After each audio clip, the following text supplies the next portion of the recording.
was weird. That was my fault. I think I hit the wrong thing that like clicked things off for a second. That was weird. All right, well, we're right back up. I don't know what happened there, y'all. I'm sorry. You have my apologies.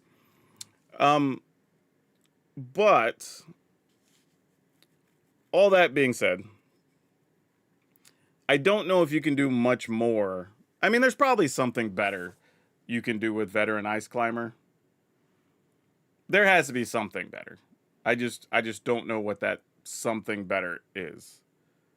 Is the tough part. For me, I feel like this is the best thing we can do with the Ice Climber because the only other options are like I don't even know, honestly. I'm sitting here thinking like what else do we do with the Ice Climber, right? We can you can mill, but the problem is again, I think anything you're milling with either just doesn't play a lot of creatures or milling through damage is inefficient.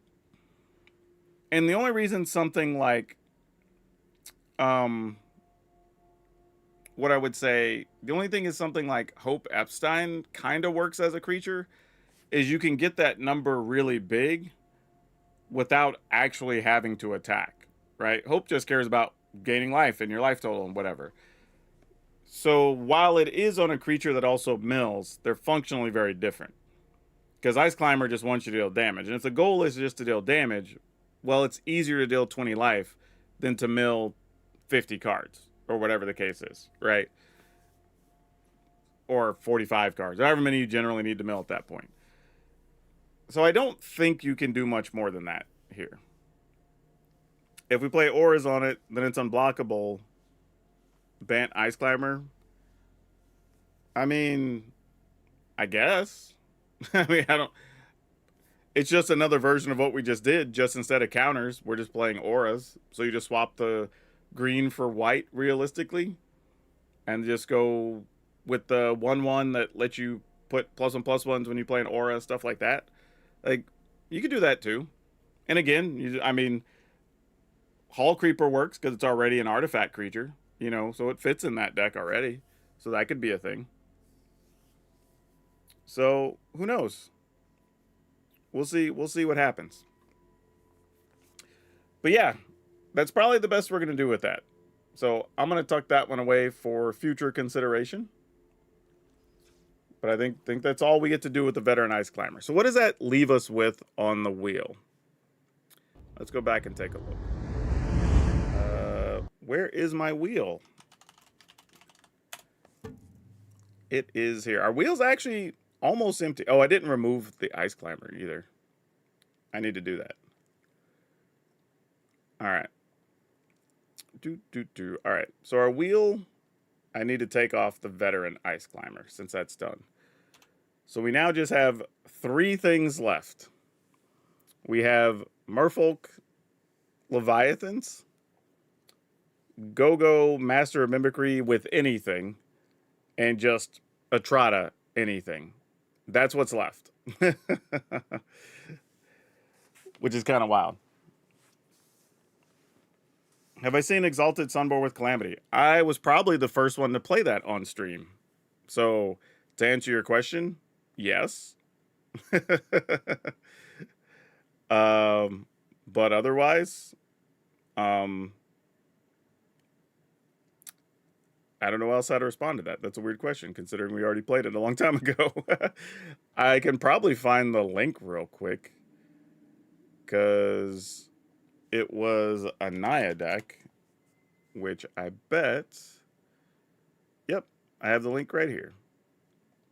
We did this... Oh, wow, when was that? Yeah, that was August 17th. That was a whole month ago. So we were already ahead. There you go.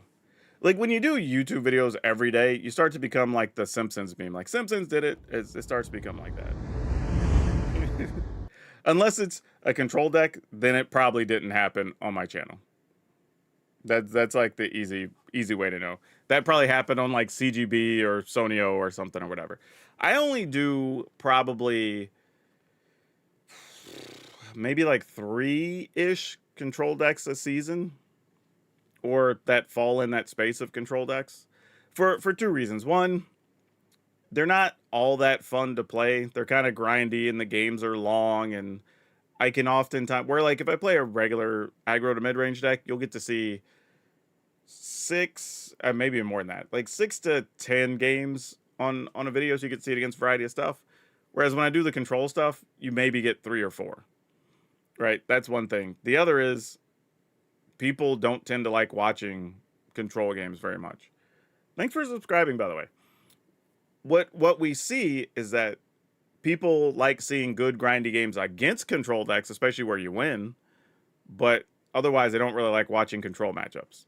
At least in my audience. So I just don't do a lot of them. Did I ever try to make an upgraded Simic Cookies deck? Is there something new you want to add to it that didn't already exist? And we can take a look, I guess. Otherwise, whatever I make is probably going to look like what existed before. There's probably something new. I mean, there was at least spacecrafts and stuff. I mean, I guess technically there's the 1-mana spacecraft that you could probably play in there to turn something into an artifact, a 2/2. I mean, that's not nothing. That has some value. It's probably a thing. Otherwise, I don't know. I'm trying to think what else I would even play in that. Love watching control games when I'm playing them. Yeah, but that does no good for creators whenever we're trying to make stuff that entertains people, which is probably why you don't see as many control decks on people's channels. As much as people say, I like watching this or that or other, like at the end of the day, they don't watch it. It's why I started doing the wheel decks on streams, actually. Because at the end of the day, like so far, every time I posted a wheel deck, all but one was like the worst view counts of decks I've posted in the last, like whatever deck I post, if I look at the last week, it's always either the bottom or the second to the bottom, right? People just don't watch those. So at least I can put it on stream. We could do some stuff, have fun, and then, you know, have that available or whatever. Like that's kind of the best way to do it right now. And that's tough. And I get why creators struggle with some stuff, because your fans will say, "Oh, we want to see more jank stuff. We want to see more unique things. We want to see more whatever, right? XYZ. Insert whatever you want to insert." But then they just don't watch it. And at the end of the day, it's like, well, if you're just not watching, then like, you know, like you can't expect them to make things that people just don't watch. And I have to keep reminding people of that. Like, it sucks, but I also understand why people don't do it. And I'm the same way. Like, if I have to make a decision on what I'm going to spend time working on, then I just don't do those videos. And it sucks because I do think there's something to be learned from. I honestly think people could learn more from watching bad decks than what they learn from watching good decks. Mostly because I think, especially new players, there's a strong want to just build a deck nobody's ever built before. I build this grindy, weird thing with my favorite cards or whatever, right? But I don't think they understand how to approach it.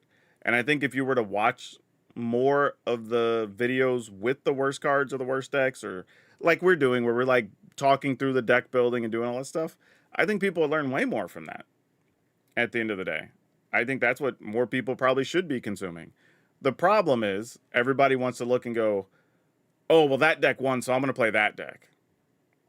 And then I'm going to go win a bunch of games. But oftentimes not even understanding how or why the deck wins or the best plays to make or whatever.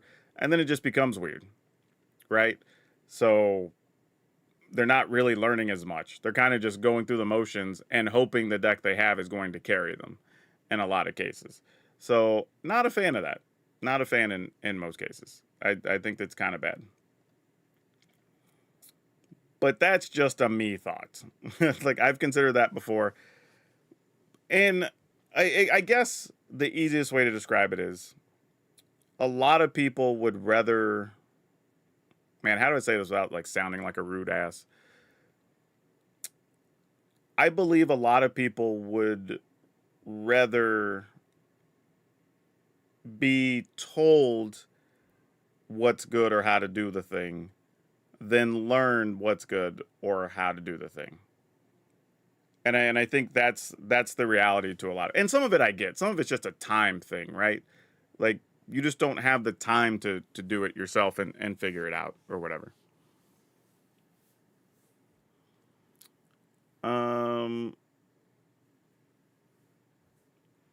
I like the wheel. It's a cool idea. Is it better to self mill with it? Not really. Like, if you're gonna self mill with Ice Climber, you have to be in a very convoluted situation because it's like, if we're self milling, like, why are we trying to self mill? And then if your best payoff is like a reanimator situation, there's just better ways to put stuff in your graveyard, right? There's tons of red cards that just discard 2, draw 2, or whatever, right? We have like 5 versions of that in standard. Discard some number, draw some number. You'd rather just play those because not only do they fill your graveyard, they also draw you more things to get to your reanimator stuff. If you're doing it with something like Insidious Roots, well, again, we just have better stuff that just self mills, but also you would have to add blue to the deck instead of just play it as it is and add that convoluted angle to it. So the problem right now is that ultimately there's not a lot of places for cards like Veteran Ice Climber to live, you know? Xfire57 says, how do we add to the wheel? Well, currently, nobody else gets to add to the wheel for this season. The wheel is locked because the season's going to change here in about, 2 weeks? And at that point, sometime in the next 10 to 12 days, I will send out a message to everybody that's a level 1 or higher member on YouTube. And I will basically say, hey, with Spider-Man season kicking off, let's replenish the wheel. What cards, what combos, what whatever do you want to see decks built around? Spider-Man or not. Could be pre-existing stuff. Then we will use that to populate the wheel. And then that'll be what's on the wheel for the next 6 or 8 weeks or so or whatever. And then as that runs out, we'll do it again when Avatar pops up. It's a way to reward the YouTube channel members, though it is only 99 cents. But it is a way to reward them, and also kind of makes it manageable of sorts. But it's a chance for you to have your idea shouted out. It's a way for you to be part of the content, to dictate what we get to make, and you get to be on a live stream potential in the day I'm working on it, and you get your moment in the sun. Don says most people want to know what is best and play the best simply because it is the best.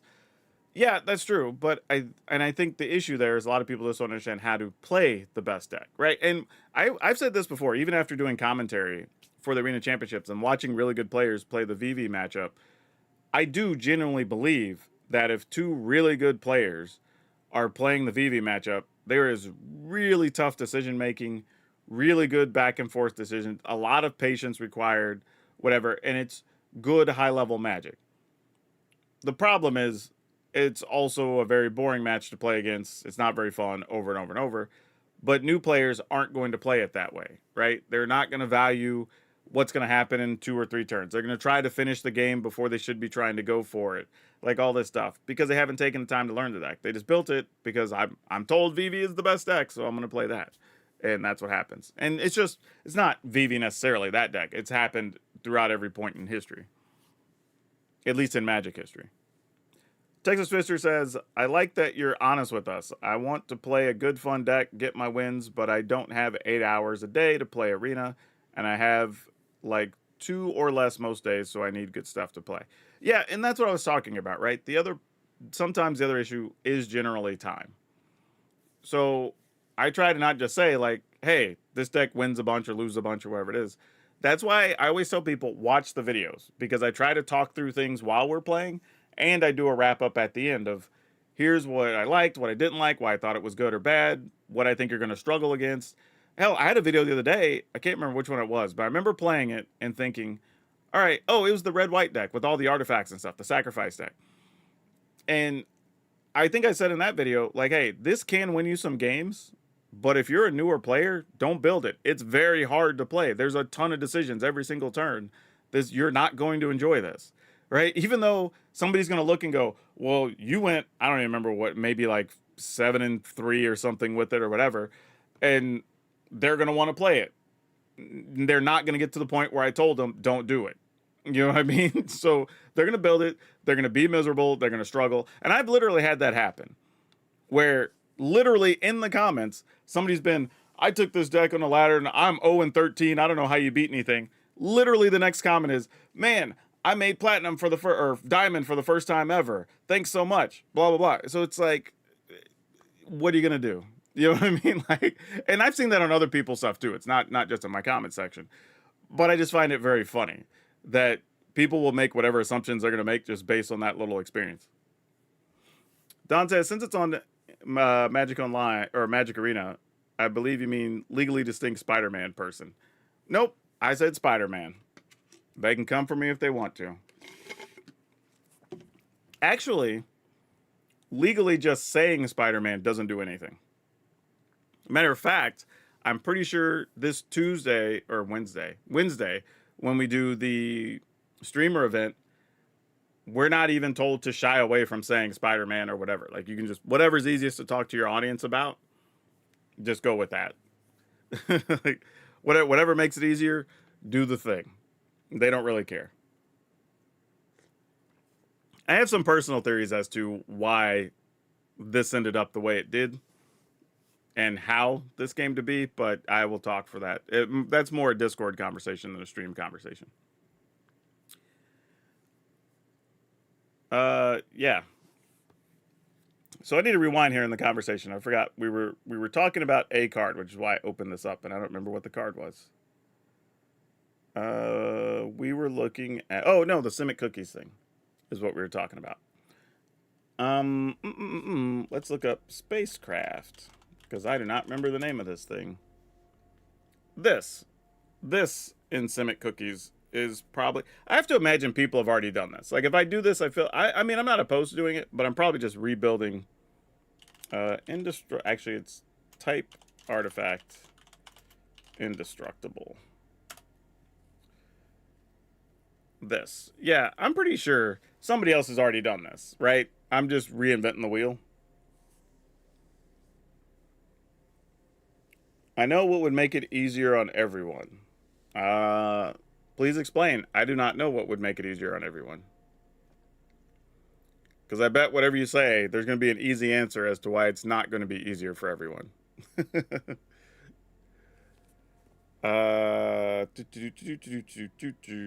Type aura?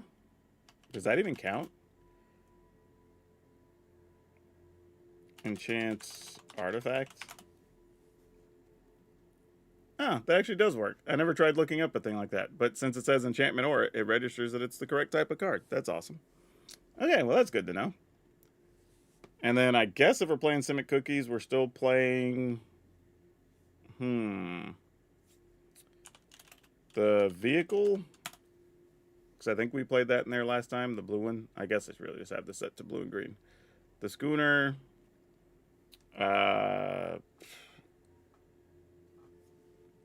J Money says, are referring to making the Spider-Man easier for everyone, having just brought it to Arena. And exactly why it would not make it easier for everyone, it would create a lawsuit. I'm 90% sure in how we got to where we are. And the mouse does not play nice on some things. So probably wasn't really a real possibility. But here's the thing, though. I don't even think it would necessarily Marvel Snap. I think it's a process issue. But not to say Marvel Snap has nothing to do with it. I'm sure it has at least a little bit to do with it. The people who are complaining, it's interesting because some of the complaints I see are from people who I know I have seen say either they hate Arena, they don't care, they're not going to play an Arena, blah, blah, blah, blah. And then there's also some people I know that only play on Arena. So, genuinely speaking, those two camps it almost doesn't matter for them. Right? They're arguing just on principle. Because for them, it doesn't matter. They're only going to see Spider-Man cards, they're only going to see Omen Path cards. They will just learn whatever they need to learn, and they will just play it as though it's a new set. For those people, it just genuinely doesn't matter. The interesting thing is, people that complained about, oh, I hate that there's all these universes beyond, blah, blah, and then now on Arena, you can get inverse or in-universe Magic art, and now they're complaining because they don't get the Spider-Man stuff. And it's like, okay, well, now you're just being like the boy who cried wolf or whatever, right? Nobody's gonna care. Like, no, now you're just whining to whine. And don't get me wrong, obviously, I would love to just have Spider-Man in Arena too. Like, I'm not silly. Like, I would enjoy that too. But I also know it's just not a thing we're getting right now. But it doesn't affect much, is the thing. The people who have an issue, or like me or other commentators that have to do like arena stuff, that's we're gonna have to speak to an audience that may only know Spider-Man versions or whatever. And we got to figure out how that works, right, from the business side. But for the average player, I don't think it's going to be that big a deal. There will be some that do play in paper that then move over to play digitally. And that will be some learning for those people for sure. You know, and there are some people like myself that do play both. You know. What does Mitko get? I'm pretty sure they're going to be on the same thing and have to get the Omen Pass treatment. Are there really individuals that hold both of those opinions? Oh, absolutely. I've definitely seen it already. Like, but again, to my point, I honestly don't think they hold those opinions. I think they just want to complain about something. I think there are people that just like complaining, right? That's what makes them happy. And you're not going to do much to make those people happy. And the only problem I have with that, and I've tried to tell people this before, if you're complaining while A, still doing the behavior that they want, or B, complaining even when they do something well, then you're never going to get what you want. Because one, if you're complaining while handing over $20 bills, then your complaint also doesn't matter, right? But then if they're also doing the thing you want, and then you complain anyway, well, then they start looking at you and saying like, okay, well, I can ignore this person because I'm never going to make them happy. So neither of those is good, right? But people don't seem to realize that.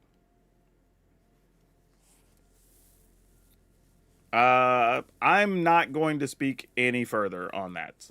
Again, I think that is an offline conversation. And that's the most I can say about it.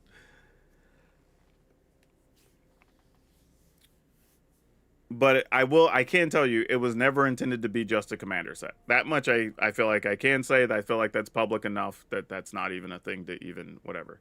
I just don't want to cause speculation on things, because I always tell people when I speculate or whatever, I tell people this is just what I'm basing it on from what I've seen, what I've read, you know, whatever. But I also know there's people who will be like, Power Dragon said during a live stream, blah, blah, blah. And it's like, no, stop it. You know. Hey, Tim Thompson, how's it going? Thank you. I love you too. But yeah, I don't think it's going to be nearly as big a problem as people think it is. Because here's the reality with any set, right?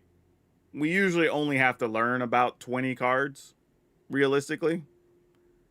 I mean, Edge of Eternities, how many cards do you see regularly out of that set? In your deck or the opponent's? In the course of a week, 20 or less? Right? So I'd expect the same thing here. There might be some theme decks that just play a lot of spiders or whatever for a minute. But realistically, at the end of the day, the cream will rise to the top. There'll be some number of like 4 or 5 spells. You know, probably a couple of enchantments, or not enchantments, a couple of like artifacts or whatever. And then 8 to 10 actual creatures. And then that's probably all we're going to have to learn. And that's it, right? It's just going to kind of be it. Now, the first week or two, there will be a lot. But again, if you're playing on Arena or Magic Online, you're just going to see those versions anyways. You just learn those. So it's not going to be a big deal, I don't think. It'll just be tough, I think, or awkward, I should say, for the people who say don't start playing until late 26, for instance. And they hop on and they're going to be like, what are all these Omen Pass things? Or start asking like, oh, weird, can I also get the Spider-Man card? And then I can have 8 of this card because they're different names. It's like, no, that's not a thing. All right. So we'll have to explain that type of stuff. Funny, WotC did give free booster boxes to resale stores during the pandemic. Funny you say that. Which, of course, you listen to people, they'll tell you, Wizards just trying to kill retail stores. And I'm like, if they were, they would have just let them die during the pandemic, bro. Like, they literally had a chance to let some large percentage of the stores die off, and they just did stuff to keep supporting them, even though they didn't have to. So it's like, come on, we need to kill that narrative. It's just makes no sense at this point. Usually, that's one of those phrases that when I hear people say that, I feel like I can automatically start ignoring them because you obviously don't know what you're talking about. Like, and I know that's very rude, but it's true. Like at that point, I just go, you literally have no clue what you're talking about. I don't even have to listen to your opinion anymore. Shane says, I feel like a lot of Edge of Eternity cards got played more than Aether Drift. That's probably true. I think there's. Let me earmark this. Let's go. I'll come back to this. Yeah. I know it's not a complete deck list. It has like 20 cards in it. Um, I just want to do this just so we could search. Let's go. Let's look at Aether Drift cards. Just those alone. How many did we play out of either? What one saw a reasonable amount of play on the ladder? I think it's fair to say Nesting Bot. To some extent, Voyager Glide Car, but that fell off pretty quick. Let's see. Glory Heath Links actually started popping back up more recently, so that's kind of weird. So that's 2. Obviously, Perilous Snare shows up in a lot of stuff. That's 3. Pile Up showed up till we just got other counter spells, so I'm not going to count that. These only showed up in the one Reanimator type deck. So, River Churn Monuments 4, Spell Pierce 5. I feel like I missed one a second ago. Nope.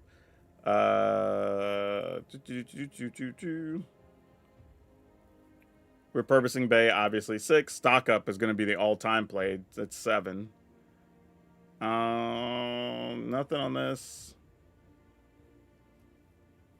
Memory Garden got a little bit of play. We're not going to count that. Bobble got played. That's 8. People are trying to use Blood Gas, but I'm not going to count that yet. It didn't really break through. Momentum Breaker 9. Intimidation Tactics 10. Oh, that's true. Rides in. That is true. That's 11. I forgot about that one. Wow, we didn't play a bunch of these other black cards. Speed Demon got played for a minute. That's 12.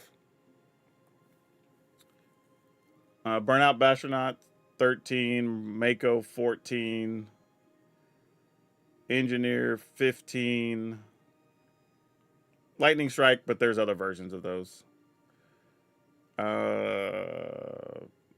House Squad Heavy 16. Is that where we are? Chandra 17. We played a lot of cards out of here. Defend the Rider, Mascot. Said 17, 18. Molt Tender 19.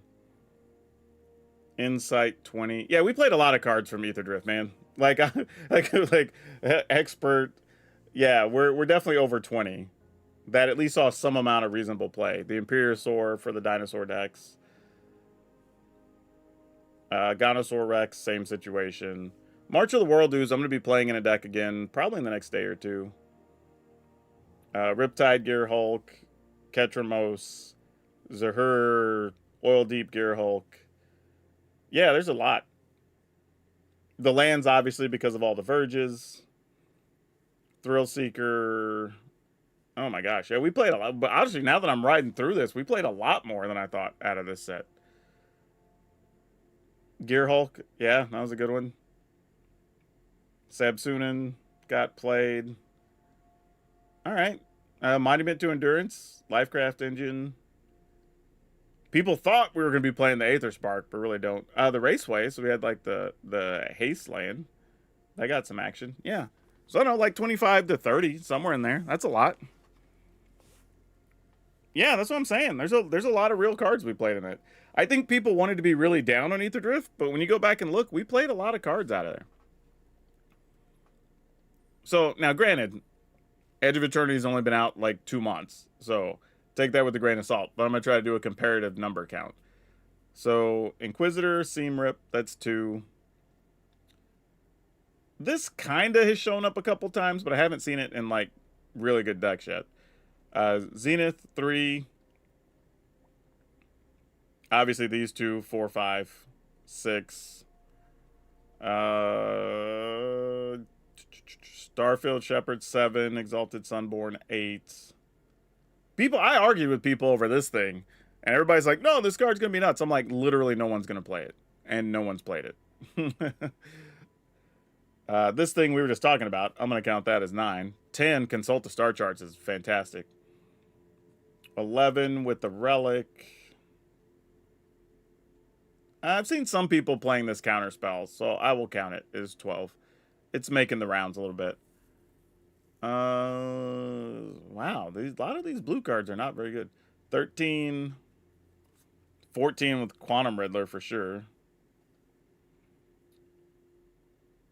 I guess, not really. Oh yeah, for sure. Tragic Trajectory. What was that? 15. People thought we were going to play Depressurized, but we don't. 16, 17, 18. Those 3 creatures were all very good. 19. I'm going to give it credit because I'm seeing these in the mono black decks at least. Elegy Acolyte. Seeing a little bit of play. This land actually also shows up, so that puts us, what, at over 20? So actually, it looks like the numbers are going to end up being kind of comparable, actually. Weapons manufacturing, seen some play. A lot of red cards are not that great in Edge of Eternities. I'm just, like, great limited cards, but not a lot you want to play in Constructed. We thought we were going to play a bunch of Tanic, and it's only shown up in a couple of lists. Nova Hellkite, though, gets a check mark, so it is Devastating Onslaught. The Might, for sure. That counts. Frenzied Baloth.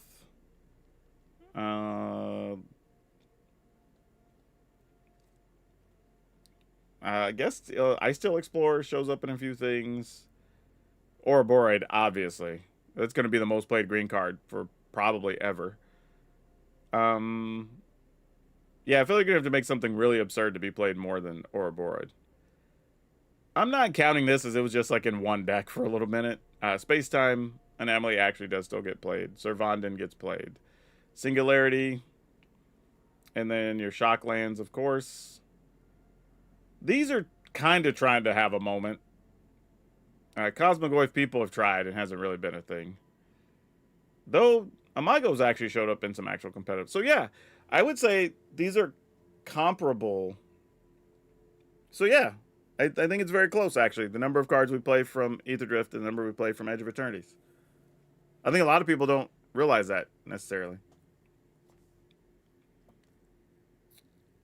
I've seen Market Back Walker in like one thing, and I'm not even sure how totally good it is.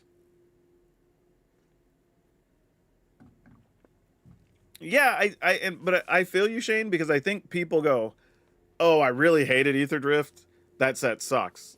And then you go, "Okay, well, how many cards have we actually played out of there, or that you see played out of there?" Turns out it's like 25 cards, right? Maybe like 28 or 29, some number if you count the Verges or stuff, right? So that's real, you know. What was my favorite card in Ether Drift? I don't know. Is it a cop out if I say the Verges? Loot was a lot like Vivi at one point. No, it was never close. If you're talking about like the 3 mana loot or whatever, like it was fine. It was never like Vivi. Like it was a good card that we all went, oh, we kind of have to pay attention to this and know what's going on. But not once did any of us go, we're going to have to ban this card. Like this card, because there was like this one that never got play. I say never, like hardly saw any play. But this one actually got played a bit, and people tried to do some fun stuff with it with the Cauldron. But having to tap to get 3 mana one time, or to draw 3 cards one time, whatever, totally not the same as just for no activation, I'm just going to get extra mana and start doing dumb things. And then I'm going to deal damage to you while I do those dumb things. Lands question. Verge, Shocks, or Surveil lands, which is the best cycle in Standard right now? I don't think that's a binary question. Or I guess in this case there's 3 options, so it wouldn't be binary anyway. But I think different decks want different things, right? If I have a deck that's playing 3 colors, or I need certain colors on turn 1 and 2 or whatever, I might be prioritizing shock lands over the others. If I'm playing in a control deck, then I might still play shock lands, but I'm definitely likely to play the surveil lands so I can get the higher quality options.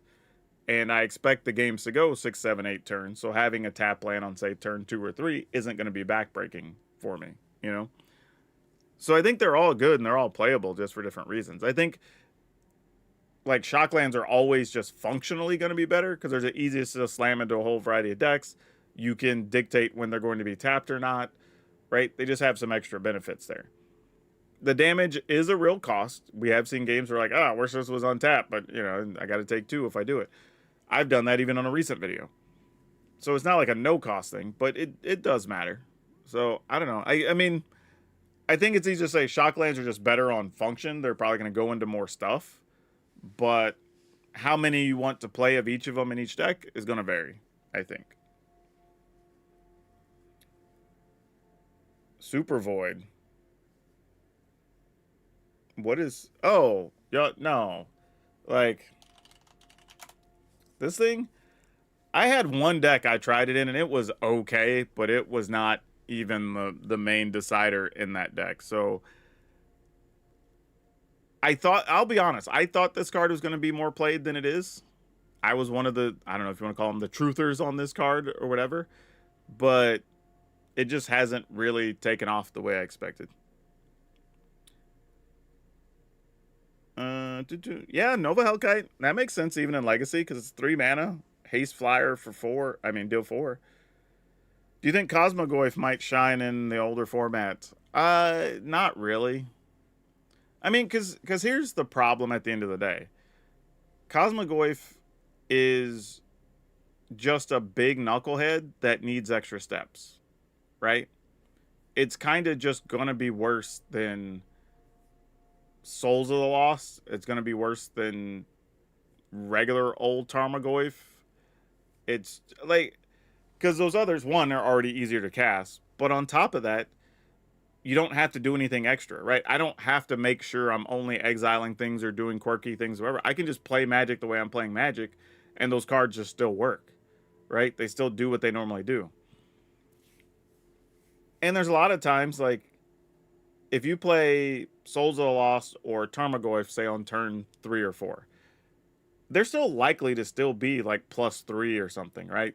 You killed a creature, there's a couple of spells, maybe you fetched or sacked a fetch land or whatever, right? They already have power and toughness and doing their thing.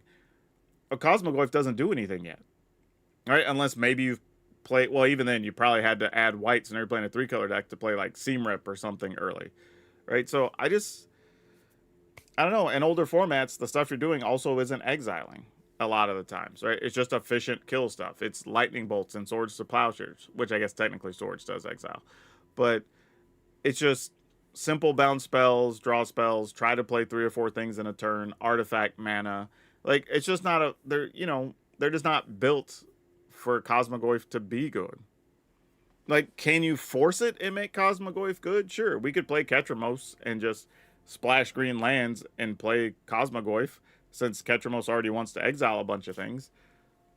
But how many decks is that? You know what I mean? At the end of the day.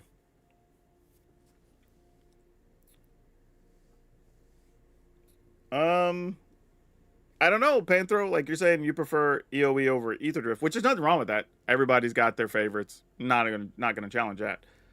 But it's funny to say it's an outright better set because if we do the counts, we're playing a comparable number of cards from each set.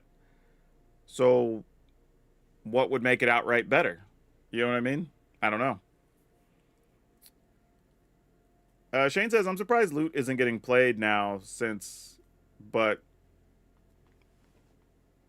Oh, yeah. I mean, loot's just... The things you were going to do with loot, you can just do better with Vivi.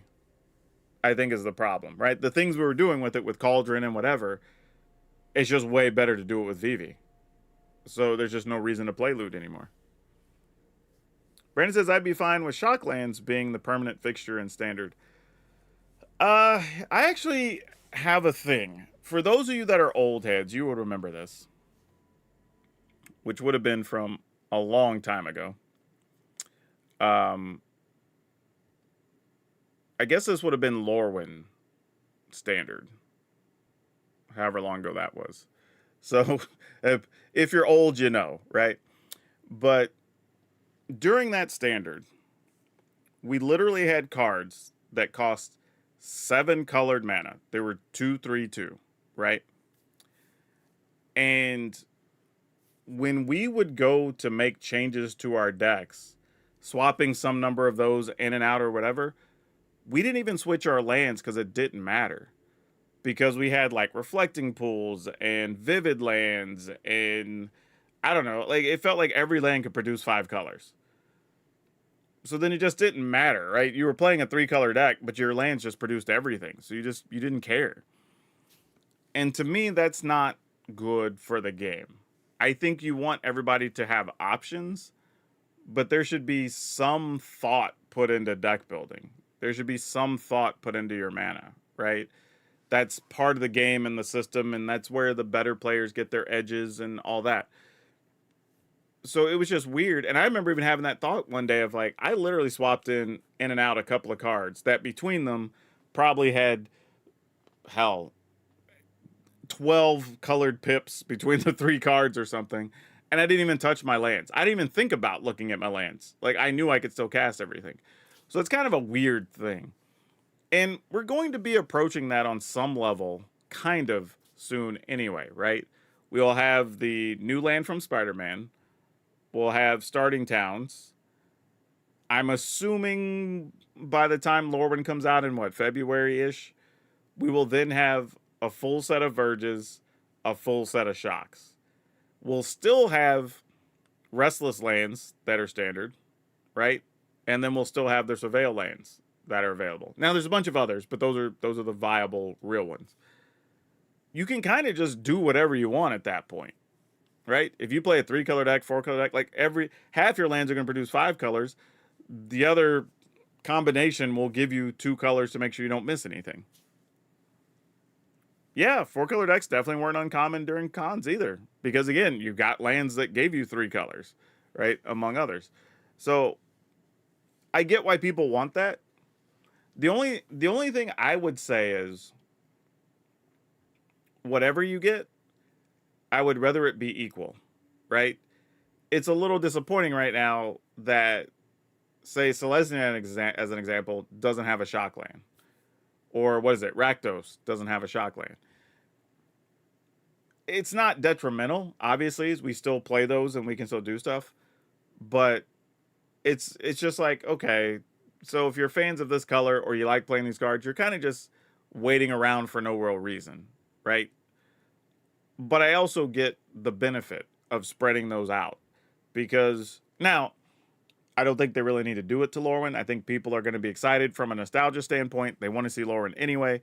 But being able to put Shocklands in Lorwyn guarantees some number of people will go buy singles, stores will open more boosters, whatever, to have the singles to sell, all that, right? So it makes sense. I get why they would want to do it.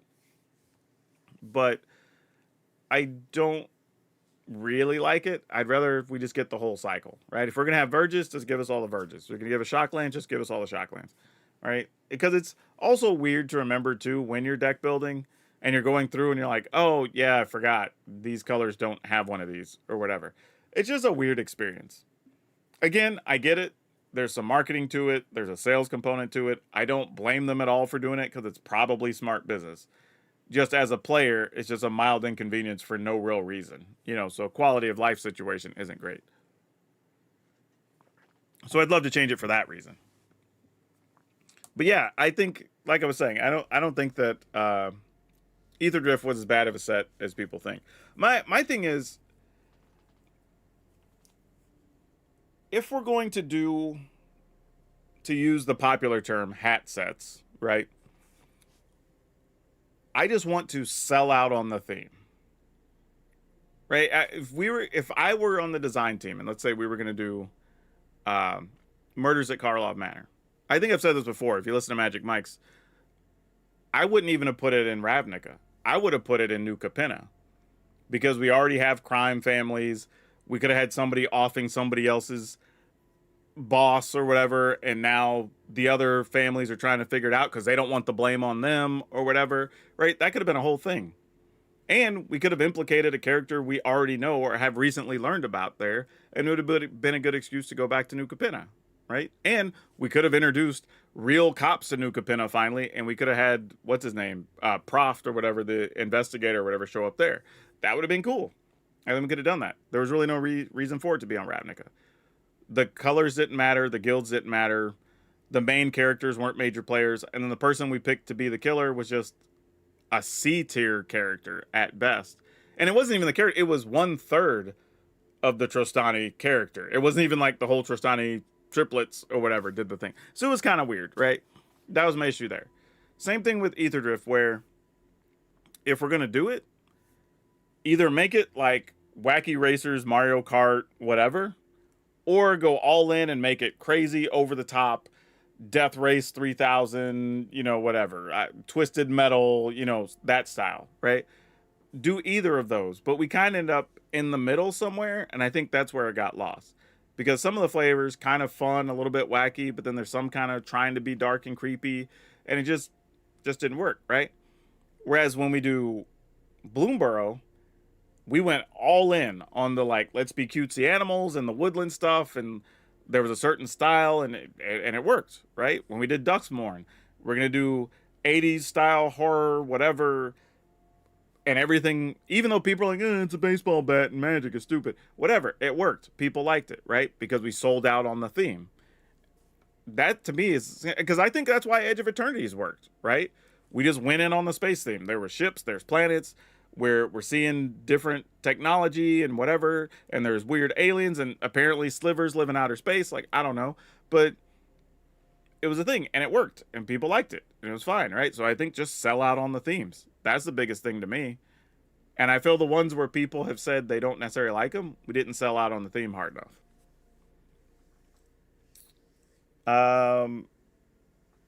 JM Chap says, we have the Verges, no? Or do you think we'll have to? No, I was just thinking, in general, if you're going to give me the cycle, just give me the cycle is all I was saying. I'm not, are we going to get 20? I don't think so. It feels a little weird at this point. They could give them to us. I wouldn't be shocked if I saw some more Verges show up in, Lorwyn. But I don't think it's necessary for Standard to have any type of balance. I think it's okay. No, okay, here's the thing. The Angels in New Capenna were the good guys, but I felt like we never really established that they were the ruling authority to try to keep the mobs in check. They kind of went against the mob because at some point the mobs were hunting them to get their halos that they could turn into whatever the drug is or whatever they were supposed to be selling, or, whatever. So that was kind of as far as it went. It was more like they weren't the bad guys, and they were against the mobs, but they weren't necessarily the judicial authority, I guess, is the way I understood it. Kind of the same thing in Thunder Junction, right? We just didn't have sheriffs and deputies. Whatever. To me, that should have been a thing. Hell, that could have been a whole mechanic if you wanted it to be, right? But for some reason, we just didn't do it. And again, I felt it doesn't have to be crazy. Just have just like in your Westerns, right? You can have a bunch of people that aren't necessarily good or not necessarily bad, but they don't like each other. And then you have some dude that everybody respects because that's the sheriff in town. And he's got 1 or 2 deputies or whatever, right? That's all the story needed. And then it would have made sense. But otherwise, it's just there's outlaws everywhere. Okay, who stops them from robbing the saloons? You know what I mean? It's small stuff, but it's again, just sell out on the theme. Because I was telling you immediately, I was like, cool, we need something that's a location that's like a saloon. We need stagecoaches, which we kind of got one card that's sort of a stagecoach. Right? We needed sheriffs and deputies. We needed some type of dueling mechanic. That's the other thing, too. You could have had an ability where this creature duels at dawn or whatever, right? And it's some weird fight mechanic or something. All right? That's all I'm saying. Just give me that. That's because in Thunderstorm, they shot the sheriff via Doomblade. But again, there should have been a deputy, right? Because the sheriff dies, and then the deputy has that whole thing of oh crap, now I'm the sheriff, right? You could have still told that part of the story. Looking back at Murders, it was a design mistake because it looks a lot better than Ether Drift. The thing about Murders is I appreciate the effort of what they attempted to do, right? The idea that there's going to be this online murder mystery and there's going to be all these puzzles the community has to solve and whatever. And like that was kind of cool. And anybody who enjoys murder mysteries probably really appreciate it. The issue is, unfortunately, the way Magic sets work, they didn't want, like, they almost needed it to be solved before they showed the cards. So if you didn't follow the mystery, then everything got spoiled for you as far as who the killer was and stuff before they even did the stream. It was just some weird timing things that you can't make work because of the needs of the different environments, right? And that was the tough part on there. Like, I appreciated what they tried to do. I really do. I think it's a neat idea, and I hope we get more social integrations like that. I hope that didn't like push them away from it. But I also get that that's a lot of work and whatever, and if it's just ill received, it's hard to spend money on those type of projects. Even though I'm sure they were fun for people in R&D to put together. Thunder Junction is a lawless plane, but seriously, I feel like Edge of Eternity's felt most realized of recent sets. Well, yeah, that's what I'm saying, right? But again, it's because we sold out on the theme. We didn't try to like half-ass it, as they say. Like, we really just went, cool, let's just go all in. We're going to use a lot of space imagery. We're going to use a lot of cosmic stuff. We're going to have spacecrafts and planets, and it's a whole thing. And it worked. Because at that point, it's easy for people to buy the theme, right? You can get behind it, and everything you expect to be there is there, right? And that, to me, is part of the issue, is simple because, again, that's why it worked for Bloomborough. Had, somebody explains Bloomborough to you, you get in your head what it's supposed to be, you go look through all the cards in the set, it feels like it's the right thing, right?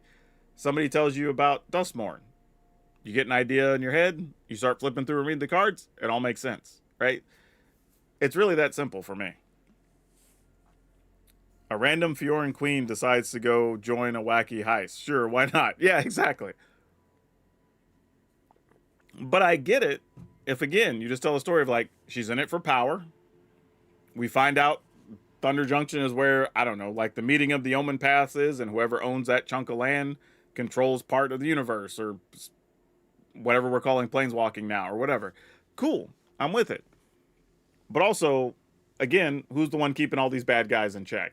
So they just don't kill all the people there to make it easier for them to own that chunk of land, or whatever it is. Because they're bad guys. You know what I mean? Like, all right, we just have a bunch of bad guys that live on this planet or this plane. And then again, same thing with New Capenna. We just have 5 mob families just doing their thing, and somehow this plane exists fine, even though they're constant war with each other, right? It's just weird. It's just weird, that's all. The crime theme runs through New Capenna, Thunder Junction, and Murders. Fair. Can you do a Bant control deck? Can I? Yes. Will I? No. Mostly because that's just boring. Like, the problem is, let me pose a question this way. This is probably a more fair question to ask. When was the last time you saw a control deck playing some cool, surprising, interesting cards? I can't even tell you the last time that was the case, right? So I would literally just be putting a different combination of known cards together and then just saying, okay, we have a control deck. And then people click off halfway through the first game because it's a 15, 20-minute game of me just countering things or sweeping the board and playing spot removal till I eventually land, like, I don't know, Elspeth or something, and take the game over. That's why, and we were talking about this earlier, that's why you don't see a lot of control decks from your regular content creators, especially on Arena. It's because for most people, and these are just when I talk with other creators, I haven't seen a lot of their numbers, I'm just trusting what they say, and I know what my numbers say. When you have control decks, generally speaking, people don't watch as long. And when people watch less, videos don't get shared as much, and you don't make as much money. So you're better off just doing quirky stuff with different cards and whatever and hope your people are interested in that. But even then, you have to try to find a popular quirky card that people or at least know what it is, but maybe don't have a perfect deck for, or whatever. That's a whole nuanced conversation. But generally, control decks, unless you're known for control decks, like if you are a CGB or a Sonio or whatever, like that's what they cut their teeth on. They have that audience, right? It makes sense for them to do it.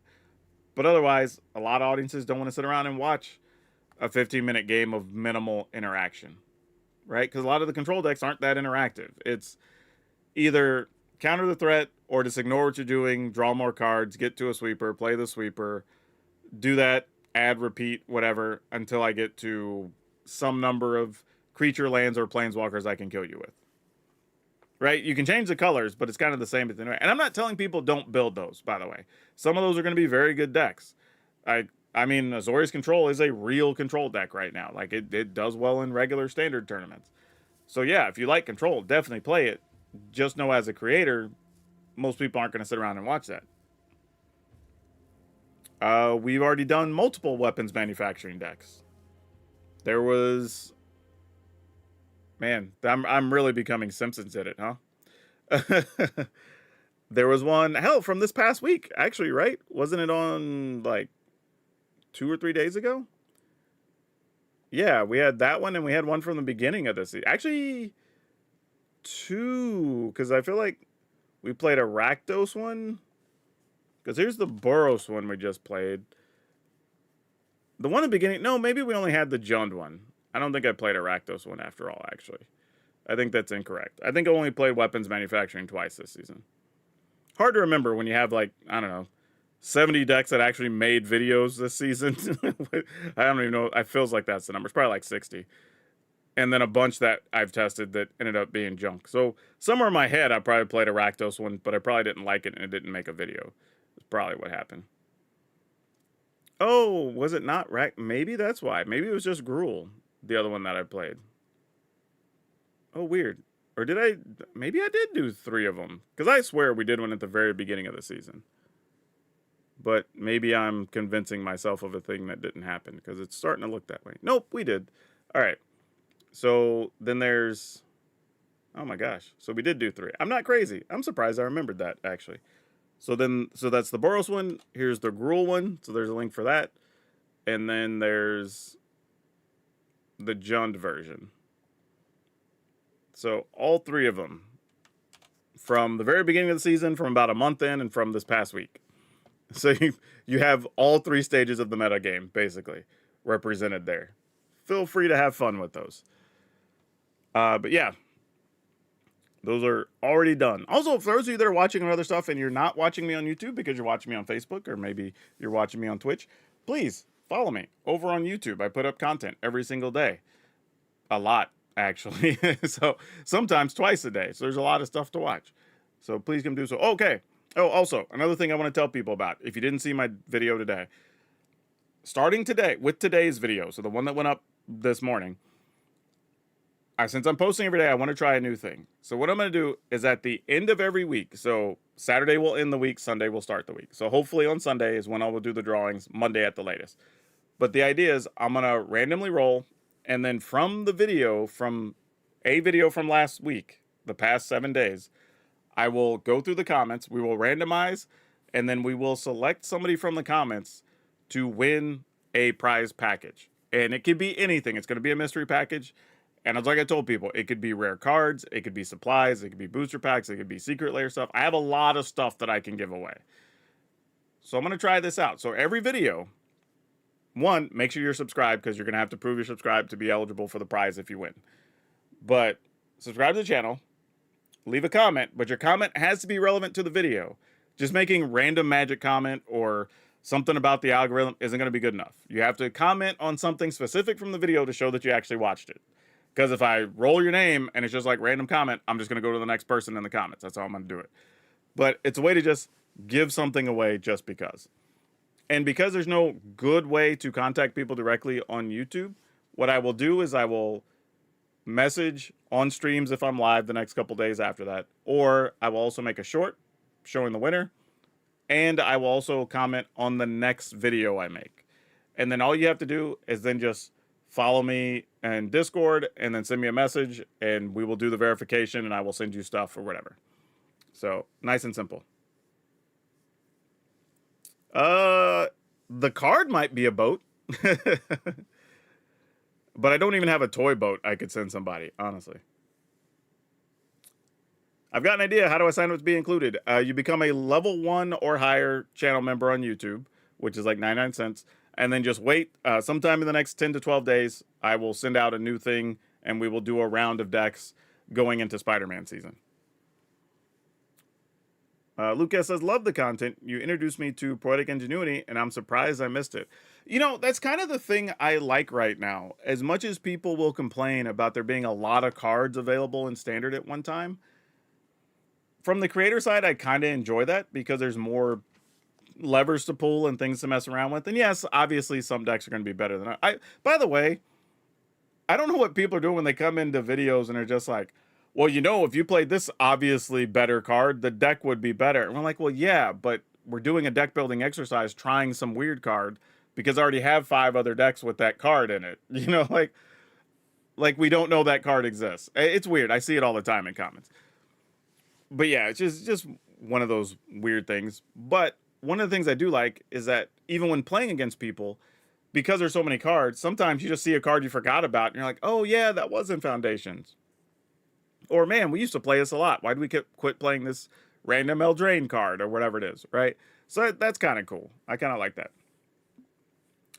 Panther says, question, what is this new thing that YouTube is doing with Subscribe Plus where we're already subscribed to your channel? There's a Subscribe Plus? Has anybody else seen this? This is the first I'm hearing about this. Did this already roll out to everybody? I don't even know what Subscribe Plus would be. Maybe it's the way to not have to hit the notification bell anymore. It's just Subscribe Plus, so you get notifications maybe? That would actually kind of make sense if they did that. I'd kind of be down, actually. I would love to see your take on Simic mid-range with Stola Meringue combo. That's just a bad pile. You probably won't see that, Fearless. I mean, when the time comes, if you're a YouTube member, you can put it on the wheel. Like when I send that message out, we can add it to the wheel if you want to. But I wouldn't plan on that being good, but I will have to make it if it's on the wheel.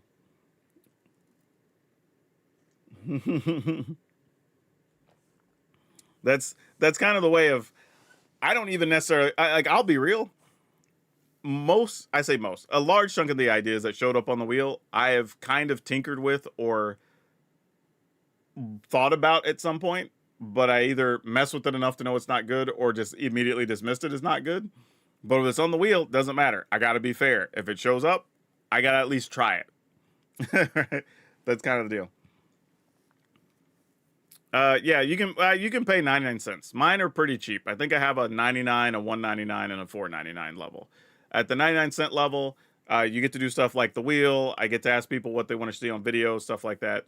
All the surveys and things will go to those members and everybody up. For level 2, I've been making videos almost every week. I think I skipped last week.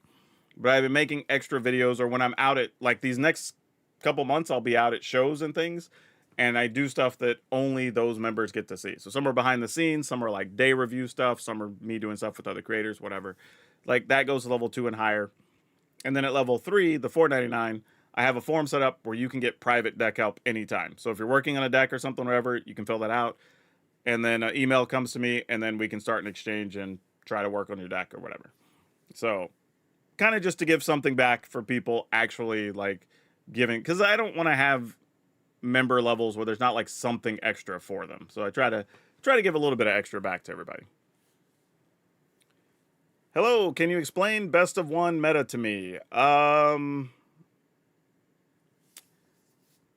There's not really a meta to explain.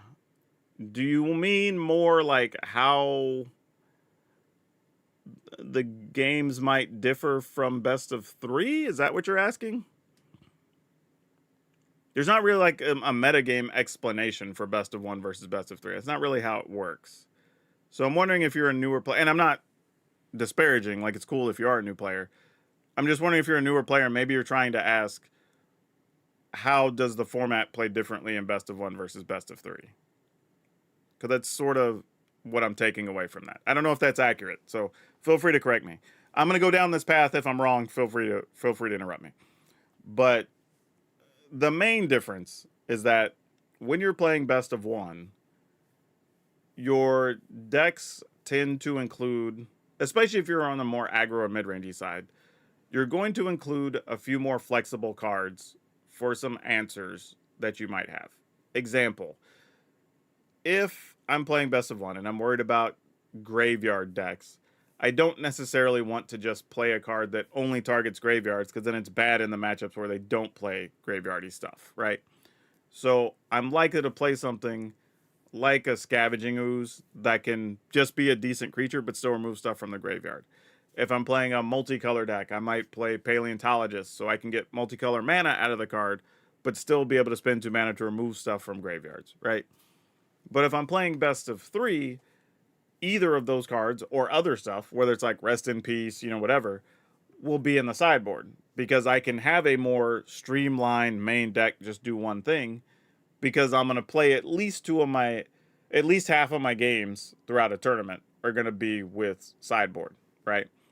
That's one thing I always try to tell people. Practicing best of one games is fine if you're preparing for a tournament, but you always want to play some number of sideboarded games, because no matter what happens, even if you just win 2-0, 2-0, 2-0 every round, half your games included sideboards, right? Realistically, more than half your games will include sideboards, because some number of your rounds are going to go to 3 games. So sideboards play a big part. So all those things that you might be like trying to pull levers and move things or whatever to fill in the gaps for problems in best of one, those all live in your sideboard in best of three. So the specific silver bullet answers, I guess, if you want to call them that, don't get anywhere near the main deck. You can have a more streamlined, high power, focus, whatever it is you're trying to do, and just do that. So hopefully that answers the question a little bit more. That being said, a lot of decks will still just forgo it anyway in best of one, and you just do what you're going to do, right? A lot of times the decks will look very similar to best of three. Like I said, if you see a difference, it's literally oftentimes just going to be 3, 4, 5 cards. Like, the decks are still going to do what they do. I mean, just this past week, I played the mono green deck. Literally just played it as it shows up in best of three. Just played it in best of one. Did fine. It wasn't like gangbusters. I think it was like 5-3 or 6-3, something like that, which is still good. Still win a lot of games playing it. But if we were playing best of three, there's obviously some sideboard cards that would help out a couple of matchups that just aren't going to live main deck, because the deck's designed to be slim, trim, fast, do big damage. Hell, you could take people down from 16 to 0 in one turn with just a couple of creatures, like we saw that happen in the video a couple times. So, yeah, there's not much difference, realistically, at the end of the day. It's just, for some decks, you can turn a lever here or there to help with a couple of things, but realistically, the decks are going to be very similar. It's more about sideboard versus no sideboard. That's really the difference in the formats and what affects the games. But outside of that, there's not a huge difference in it. Like, if you see the Burrow Spurn deck or the Dimir mid-range deck or the VV deck or whatever, they're going to look almost the same if somebody's playing best of one or best of three. Virtually no difference. People, I guess I'll say, because I'm sure you're not the only new person in the chat, you get a lot of folks who will look and say, well, best of one's not real Magic. No, it's all real Magic. The reality is some people are never going to play in tournaments, and that's kind of where you have to play best of three, right? That's not optional. But a lot of people play best of one just so they can get more games in, because they tend to be a little bit faster, or they can see a variety of opponents, right? If I have an hour to play, sometimes that's just 6 games between 2 opponents, right? Whereas if I'm playing best of one, realistically, because you have sideboarding and everything else and mixing that time, that's 8 to 9 games against 8 to 9 different opponents. So that's also an appeal for people to play, right? Especially if I'm testing something. I don't necessarily want to test for, because I was talking about this in Discord. Just like yesterday, I must have played 8 different decks during the day that were just trash, right? But I don't want to test that deck in best of three against 3 opponents to play 6 games, 7 games, or whatever, right? I want to play against 6 or 7 different. Okay, maybe I play against in 7 matches. Maybe I play against 5 different decks or whatever, but play against a larger variety of decks so I can just see more of the problems early on if I even want to continue messing with it or not. So best of one has a lot of purposes that just make sense for a lot of people. And I don't think either way is wrong. It's just what fits for each individual player style, and it makes sense for the clients to have, right? Because a lot of new players aren't going to sideboard well or even know what to sideboard or whatever because they haven't played enough yet. They don't even know what the metagame looks like. What decks are they worried about? What problems do their deck have? They don't know any of that. So just shoving them in and say, hey, you got to play best of 3. And oh, yeah, by the way, you need to make a 15-card sideboard, not even barely knowing what a sideboard is. Like, that's kind of weird to force on somebody, right? But previously to Arena, that's just what it was, right? If you went to play anything on Magic Online, it was all best of 3. So now this exists. You're like, cool. I can at least pop it in there and just play. And again, I think it's what a lot of people do in paper, right? If they're preparing for a tournament wrongly, again, you should be playing some number of games with sideboard and testing. A lot of people just shuffle up and play game ones over and over and over and over. Well, that's basically what best of one is, right? So people have already proven before they're fine with it. They just didn't think about it and call it best of one. But that's what they were doing. So anyway, welcome to my TED Talk. Though, I will admit, I actually thought about signing up for a TED Talk. I really did, because I thought I could do a crazy good TED Talk on the progression of race on the business side of gaming. Because I've seen some crazy, like from like 1999 when I started until now. Like, man, it's crazy different. Do I play best of 3? Only when I play tournaments, like only when I play formats online that require me to play best of 3, or if I'm going to play at my local shop because I have to play best of 3. But for content, I just play best of 1 because 1, again, you get to see a new idea played against more stuff, and it just makes more sense, more entertaining. But also, more people play best of 1. Oh, excuse me. More people play best of 1 on Arena than best of 3, so it just makes sense for me to play best of 1. Because that's what more people watch and play. Alex says, I love your videos, man. Happy to catch you live finally. Well, welcome, Alex. Sorry you had to sit through my TED Talk. So funny. But yeah, okay, so let's hop back in here. What we're messing with. Simic cookies idea stuff. Ginger. I guess we still play some number of ginger brutes? I don't even know. 1 or 2 of these guys. Oh yeah, what's the other guy? Create, or what's this first? It's type creature, type artifacts, creates food. Is that not a thing? Or did I get that wrong? Type creature, type artifact, create food. What? Why did that not come up? Oh, because I have it. There we go. Had the wrong color pips there. Then we have the pirate that creates maps. This was in there. I don't know. I guess they all look kind of different, though. Because you can also play the... Oh, what's the other thing? The case that can turn artifacts into 4/4s. And can members get your TED Talk if it doesn't otherwise happen? Maybe. I might make a video. Like, here's the reality of a lot of things. Like, one, I already know if I put that video on YouTube, I'll catch a lot of hell because people like to get mad about anything when you mention race, which is fine. I get it. I know how humans work. But in reality, I don't have an editor, and I'm already putting out a lot of content. Like, a lot. I mean, there's a lot of weeks where I average 9 to 10 videos going out. That's just me. And that's not if I don't have to edit any of my shorts or anything. Because I have like 2 shorts right now that haven't even gone up that I need to edit. And I have a new video I need to finish recording for new merchandise we just had come in. So that's a thing. So if I had an editor, y'all would get probably like still a video every day, but you'd probably be getting an extra video 2 to 3 times a week. Because I literally had, like, I keep a reusable notebook next to me that I just, like, put ideas down constantly. So if I ever have a moment or whatever, I can make a video for it. And the reality is, some of those are timely. So once they've been on the list for more than 5 or 6 weeks, I just like, oh, didn't get a chance to make that video. Didn't get a chance to make that video. I've given ideas to other creators because I'm like, hey, this is kind of in line with the content you make, and I'm not going to make the video. You should make it or whatever. And they're decent ideas. It's just like I can't do it. And the problem is, I don't think I could pay an editor what the editor should be making to be able to do it. And I don't feel great about that. So there's probably a world where I could do something like, hey, for these extra couple of videos that aren't like my regular things, you can get, I don't know, 30% of whatever they make or whatever. Like, we'll cut them in for a portion of something. It wouldn't be a lot, but, you know, something to make it worth it for them. But that'd probably be like the best I could do, unfortunately. So until my videos probably are making consistent, like if my videos were consistently doing like 8,000 views per, I think I could probably go ahead and pay for an editor. Right now, though, I'm closer to like 4.5 to 5-ish is actually a lot that hit 5 or 6. So another like 30% probably, and I'd be able to do it.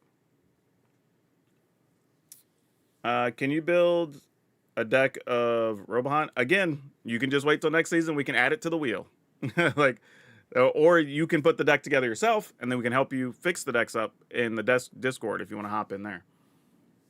If you guys listen to Color Magic, you kind of get a bit of TED Talk on the podcast. Yeah, kind of, actually. There are times we definitely will go on a tangent, and you will get that for sure. One card you were thinking of, yeah, Case of the Filch Falcon, for sure. That's definitely the case I was thinking. Oh, yeah, hold on. Let me sidetrack for a second, y'all. I promise I'm gonna come back to this. But I want to show y'all something.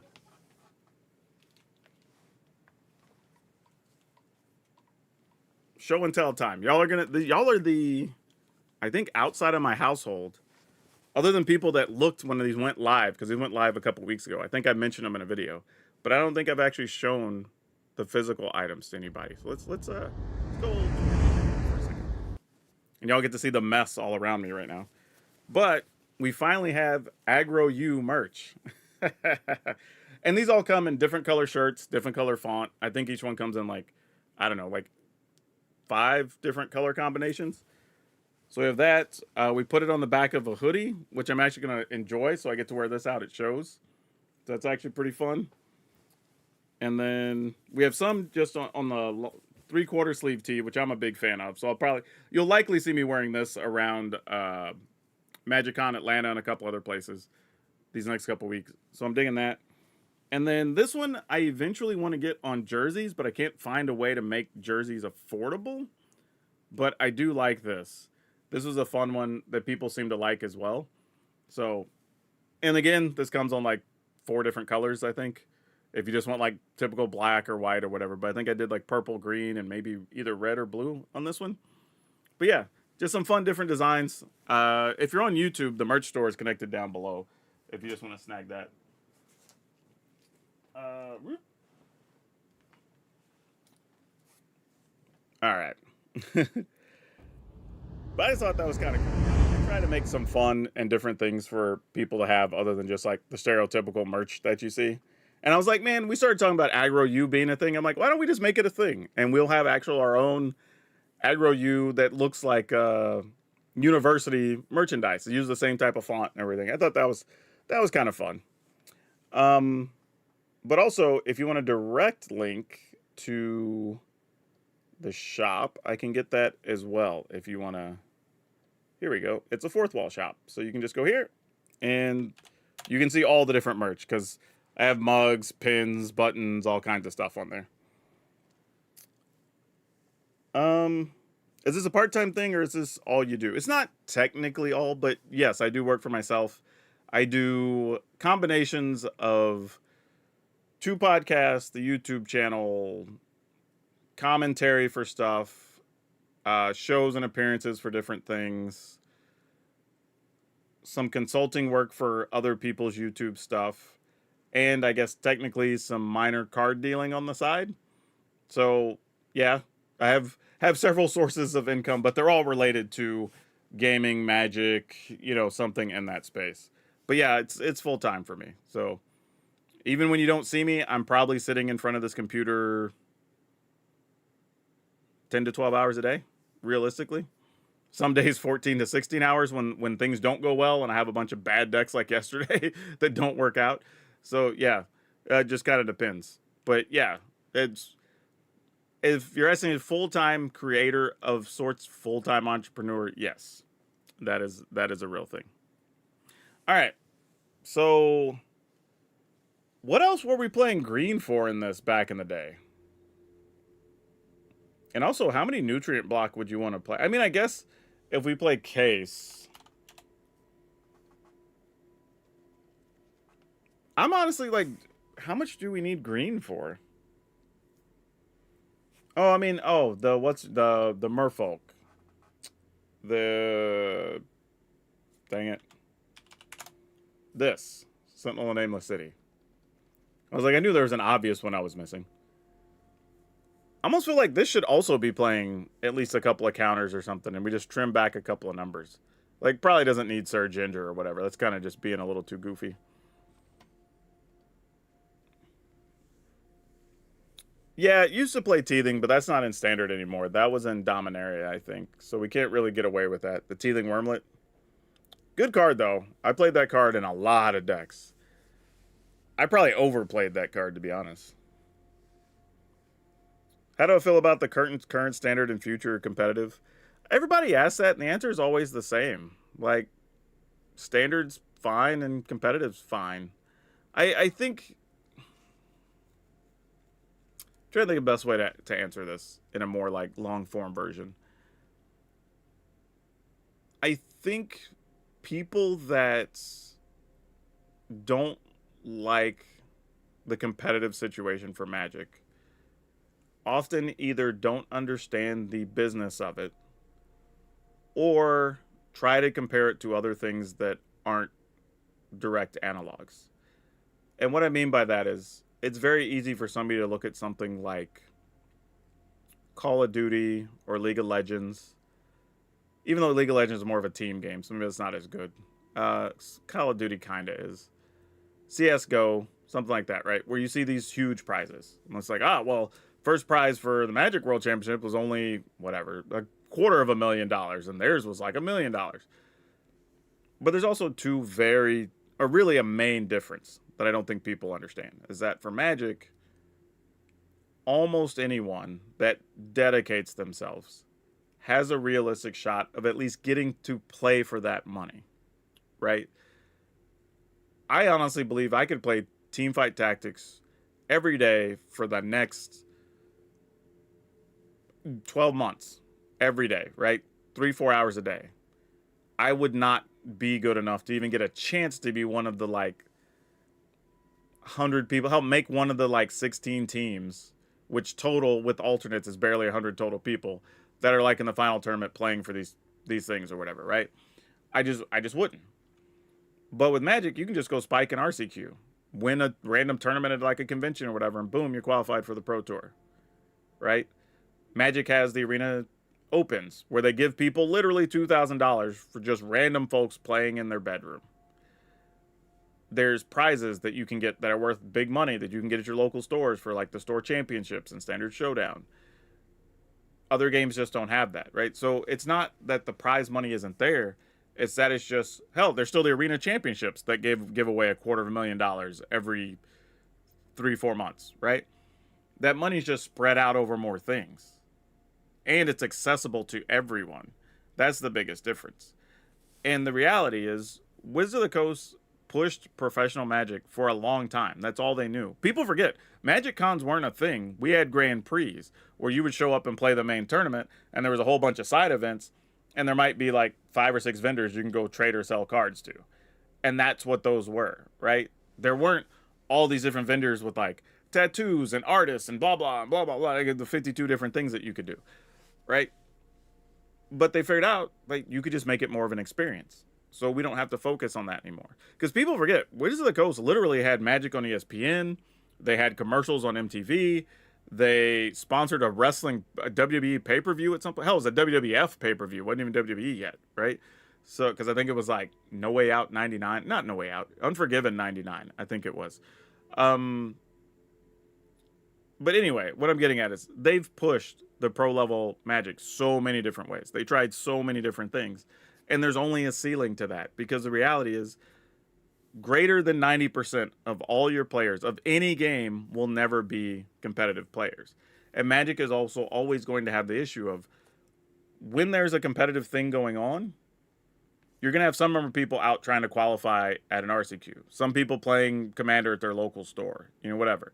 They're not going to be glued to their computer. Whereas if you play League of Legends, TFT, Call of Duty, CSGO, you're likely already only playing on your computer, right? So you can open another window and watch the tournaments while they're going on or whatever and still do what you're doing. So they're just different experiences. But the Pro Tour is still healthy. I mean, people are still winning a lot of money. There's still an attraction at the Magic Cons or whatever. It's just Wizards have found a lot of other ways to monetize it, and it makes more money for them doing a variety of other things.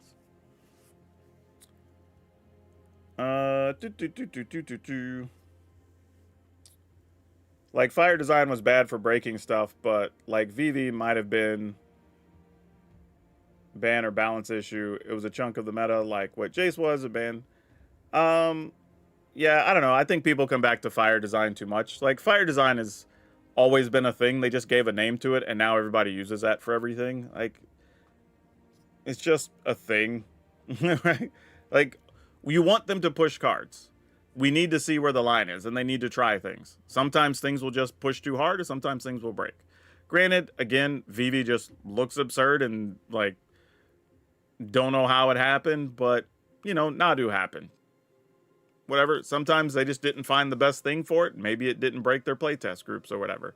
But even if you test with 100 people, as soon as it gets out to 1 million people, that's exponentially way more folks that are testing and trying things, so stuff's going to be found. I don't like the cost inflation of Magic now. That, unfortunately, is just going to be, always was going to be a thing.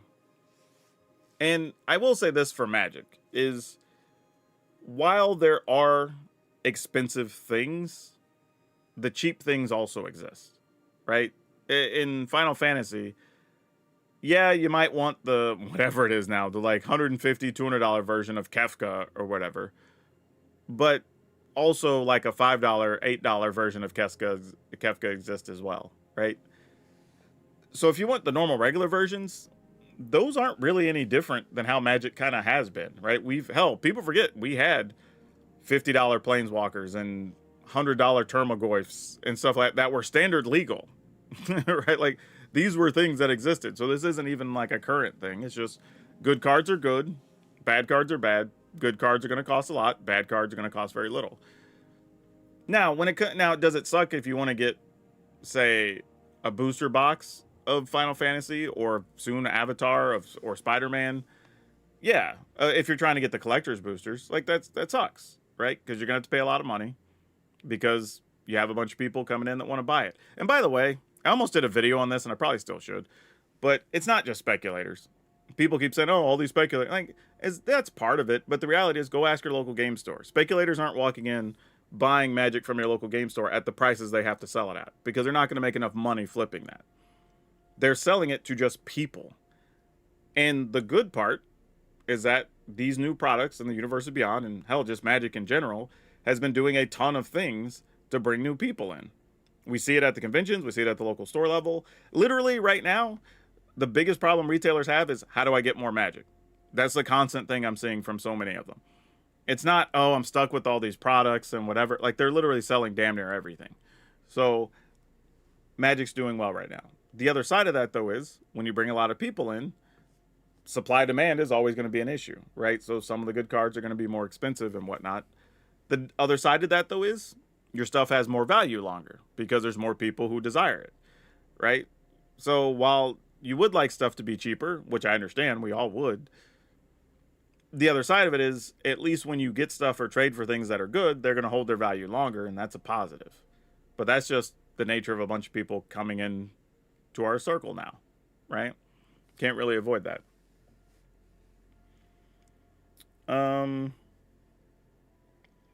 Do do do do do do. You can play with strategy and luck. You don't need perfect trigger reflexes as well. Well, that's true, right? Our best Magic players in a lot of cases tend to be like 30 plus, whereas if you're a competitive esports player, some of those guys age out in some of their stuff at like 23. You know, you're at 25, you're old. You know, so it is wild when you see that. Was Vivi discussed at all at the Commander format panel? Um, Briefly, but right now, eh. Like, because here's the thing on Vivi, like when it gets into the game, it is very good, right? But you do also still have 3 players that can deal with it, unless it comes out lavishly like late in the game and it's a 1v1 situation, whatever. But generally, there's 3 other people, and you only have one of it. And when people are saying, well, you can tutor for it, you can, okay, cool. But if you're doing all that, you're probably playing at a higher competitive bracket level anyway. And if you are, we already know there's a bunch of other absurd stuff you can do that doesn't involve Vivi, right? For people playing that type of commander. So the biggest issue right now is if it's not affecting the mid to lower rungs that much, is it really a problem? Right now, we have to say no. Right? Just being honest with you. Not to say it can't change in the future. Just right now, it's, we got your eye on you, but if you don't get out of line, we're not going to really do much. The LGS was also forgotten for regional or national, but the idea is it was rehome and centralized and standard. The LGS was never forgotten in regionals and nationals. It was never part of it. And actually, later on, regionals didn't even exist. You played qualifiers at your local store to qualify for nationals. So there were stores within each region that ended up doing it. So you used to have just a big regional that, you know, everybody would flock to for your state or your region or whatever and go play that, and that would qualify you for nationals. Later on, they actually ran smaller events because I qualified for the last nationals actually by going to a local store that was in the Dallas-Fort Worth area and going to play in there. I didn't have to go to a big convention center weekend, whatever. And instead of playing against an event of, I don't know, like 600 people or something to make the top 8 or top 16, whatever it was, I could just make top 8 in this other event that had like 75 people. Man, maybe it was between 75 and 100. It wasn't a huge event, but it was reasonable. So, yeah, it's just the way things were. And truthfully, to be honest, most stores should not be part of any type of regional, nationals, whatever, because either they don't have the space to run what would be required, or they don't have the staff or know-how to run what would be required for an event of that size. And that's okay. Like, it's just nature of what it is. John says, I traded a foil Termagoyf I pulled from Modern Masters 2 for about $300 worth of cards back in the day. Oh, I totally believe that was a thing. People forget, there was a point during a Pro Tour where somebody drafted a foil Termagoyf over a better card, and there was a whole debate on if it was worth it for them to do it. Because it was like, well, the Termagoyf's worth like 150, 200 bucks or whatever it was at the time. And it's like, but if they take a worse card, which is the Termagoyf, then they're reducing their odds of possibly being able to win one more round that is worth like an extra $1,500 and blah, blah. There's this whole thing. And it's like, man, if a person just wants to take guaranteed cash on a Termagoyf, just let them take it and move on. Like, we are so weird as gamer nerds that we will get into the weirdest discussion sometimes.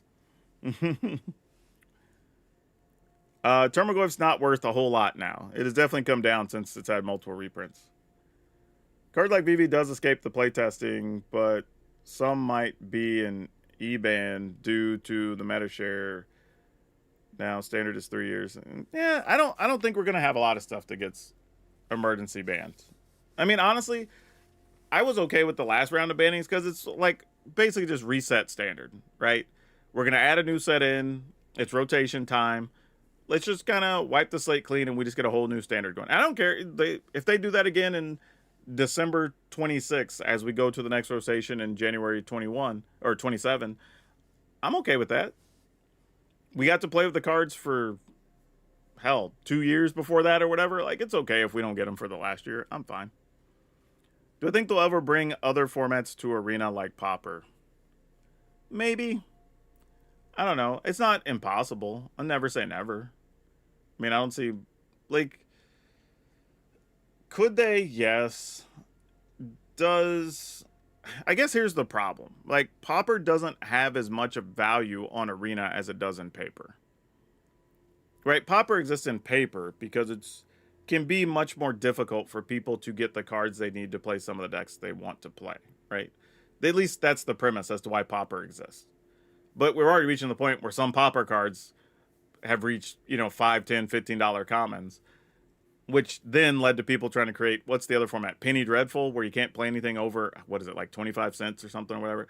So people are always going to keep trying to make the cheapest thing to play in paper. Basically what I'm getting at. There's always going to be the next thing and the next thing, next thing. But on Arena, everything kind of has one value, right? If a card's rare or uncommon, it's not a $10 uncommon or a $1 uncommon. It's just an uncommon, right? You just use a wild card. Same thing. If it's a rare, it's a mythic, whatever, it's just one price. So could it still exist? Yeah, they've done Pauper things for like the weekly MTG stuff and whatever. So it's definitely still a thing that's possible. I don't know if it holds the same value or desire that it does in paper, I think is the thing. Well, there you go. They do a Pauper weekly event. I know I've seen it before. I just don't do any of the weekly things. So reprints and near total absence from the competitive meta. Yeah, that's true too. The metagame's definitely shifted a lot since Tarmogoyf was big. I'm still holding out for Modern Arena. Well, they kind of have Modern now. Like, with the last update, or whatever, the last anthologies, I think they have almost everything but like a handful of cards. You can play pretty much, I think, most of the major Modern decks now, if I'm not mistaken. Well, at least Pioneer. Maybe you can't with Modern. I'd have to go look, actually. Yeah, it's the alchemy cards I think are the biggest issue, personally. And not that I think alchemy on its face is bad. I just don't, like, for me, and this is me, when we were pitched alchemy, it was, this exists now as a button for us to use when we need to further evaluate standard and it's getting out of hand, or we might need to ban some cards or whatever. We can have this format with fixed versions. And then also, if there's a bunch of cards that are underplayed, we could soup them up a little bit, right? We could change the cost, we could add a power, we could do whatever. So now you could play with some of those cards over here that you may not be able to play in regular standard. Cool. The problem is now we kind of just get the alchemy set launched for that set, and then there's no changes at all sometimes in a season. Or there might be one update mid-season where a couple of cards get changed, and that's kind of it. So for me, it's like, well, if that's what it is, then it doesn't really have a purpose to exist. We don't really need it. At least that's my view. Or let's go ahead and have it, and I guess you can't really do that, right? You either have to have alchemy or not. You can't be like, well, I want historic but no alchemy cards or whatever, right? You either need them to exist or not exist. I think they would be fine saying, if they exist now, they will always exist in historic. But from here forward, we're not going to do any alchemy cards or whatever. And I think that would be totally fine. I wish you could have a setting where you don't have to play against people playing alchemy cards. Yeah, that's just not a thing. So you're either kind of in it or you're not, unfortunately. Arena's actually not being played more. I mean, it's being played more, but it's not like the dominant way to play. It actually won't be. Paper still outclasses Magic Online and Arena combined by an exponential number. It's not even close right now. It's good for testing. It's good for casual playing. You can play on your phone. I played at the airport while I waited. Like, getting testing in here or there. It's really cool for that. It's nice. But, it's just not even close. And even if you look at their announcements, so their quarterly stuff for shareholders or whatever, like, the numbers are good, but they're not paper good, and they're not even gonna be. Because realistically, you're gonna have Spider-Man, which is gonna do pretty well. You have Avatar, which is gonna do gangbusters, right? We're gonna go back to Lorwyn, and that's gonna do gangbusters, and then we'll find out in Atlanta the other stuff that's coming after that, right? So paper's still just gonna be outselling. I mean, they've got several bangers lined up. This is going to be a banner year for them, and it's going to be huge. Bum, bum, bum, bum, bum, bum, bum. All right. Yeah, I don't know. Is there another reason to play green in this deck other than these two cards? Because I'm wondering if this is all that green's in here for, could you just do this in mono blue? Because, like, I feel like we could probably nitpick and find some other blue artifacts. Max out, like, Ginger Brute, Lab Ship. Probably, we're already playing full 4 cases. So, like, yeah, there's got to be something else we could do here. I mean, green's probably fun. Maybe those cards are still good enough. I mean, each of them produces an additional artifact. So, I mean, if you're playing a deck that cares about artifacts, it makes sense. But I just don't even know if it's worth it or not. Like, what can we do? Creature that create artifact. Is that a thing in these colors? No, Twitching Doll doesn't really work. Sandstorm Salvager kind of works, but not really. There's not really a lot, I guess, that produce artifacts. I mean, there's this guy that makes a lander token or whatever. That doesn't really help us. Weird. It doesn't even... Oh, this is weird. It doesn't... Oh, because lander isn't... Oh, weird. It doesn't say lander artifact token. It just says lander. Oh. Weird. So I have to be more specific. Oh, that makes searching kind of awkward. Well, probably still not playing any of these anyway. Can't wait to see more Merfolk and Lorwyn. Yep, there are definitely a lot of Merfolk and Lorwyn. That is true. A lot of the basic types, like Merfolks, Elves, things like that, you'll get more of that for sure.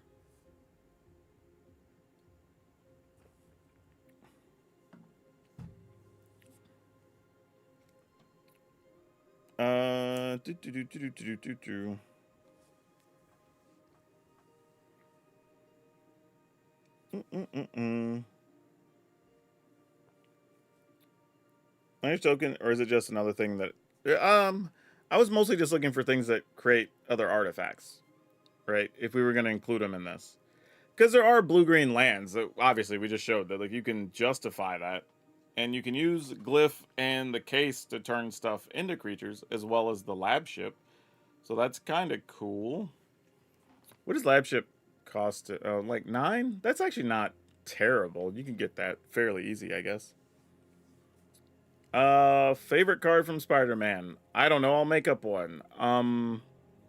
Web of Life and whatever that thing is. Web of Life and something. The one that, like, has Convoke, and then you look at the top, what is there, 6 cards, the beginning of the combat step, and you take a creature and put it on the battlefield. That thing. Wouldn't you play into the theme of EOE that... What is Mu Artifacts? What is MU? Yeah, y'all gotta not abbreviate things for me. I don't know. I don't use abbreviations often in my stuff unless it's the obvious ones. So I don't have any clue what Mu is. Yeah, I don't know. I'm trying to think what else we would include. I feel like you just max out things from here. Like Lab Ship, Brute. Yeah, Web of Life and Destiny. That thing. That's the card. I've seen a pangolin that grows paying 1 every time an artifact enters. Pangolin. What I feel like I'm going to hate this card. Is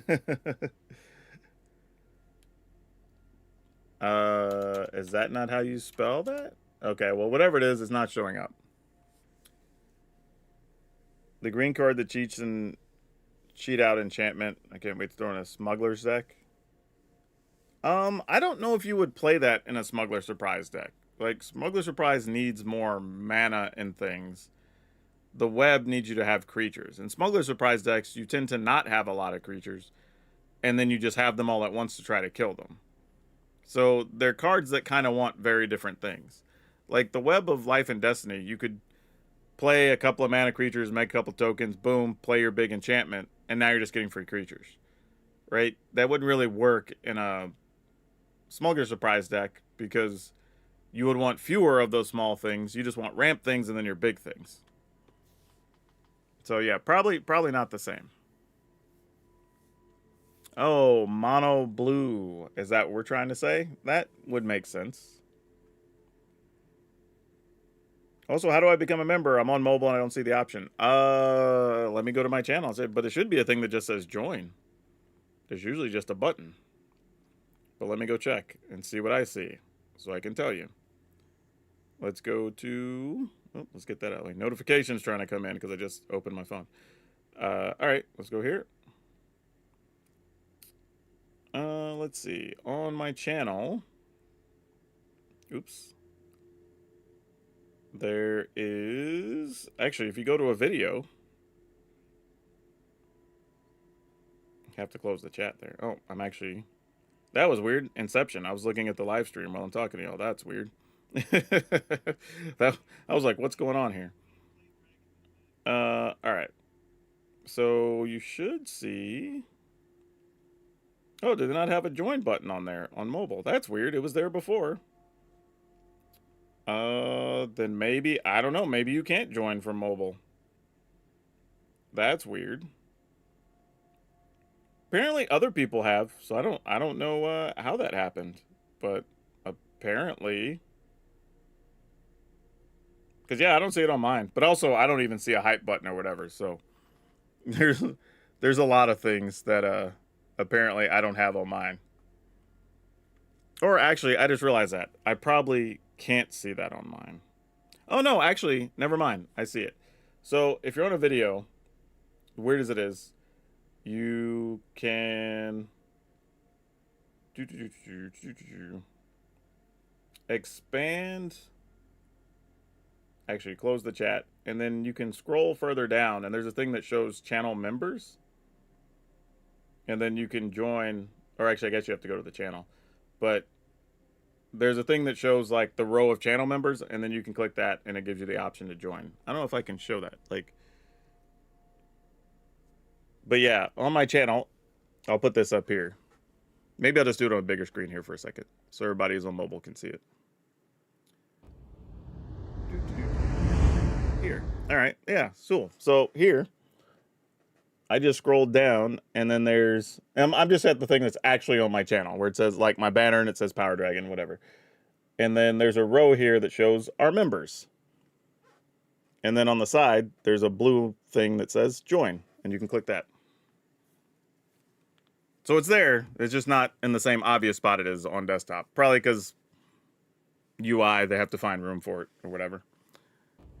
You have to use a YouTube app, then you can join or something. No, it looks like you can do it from any device.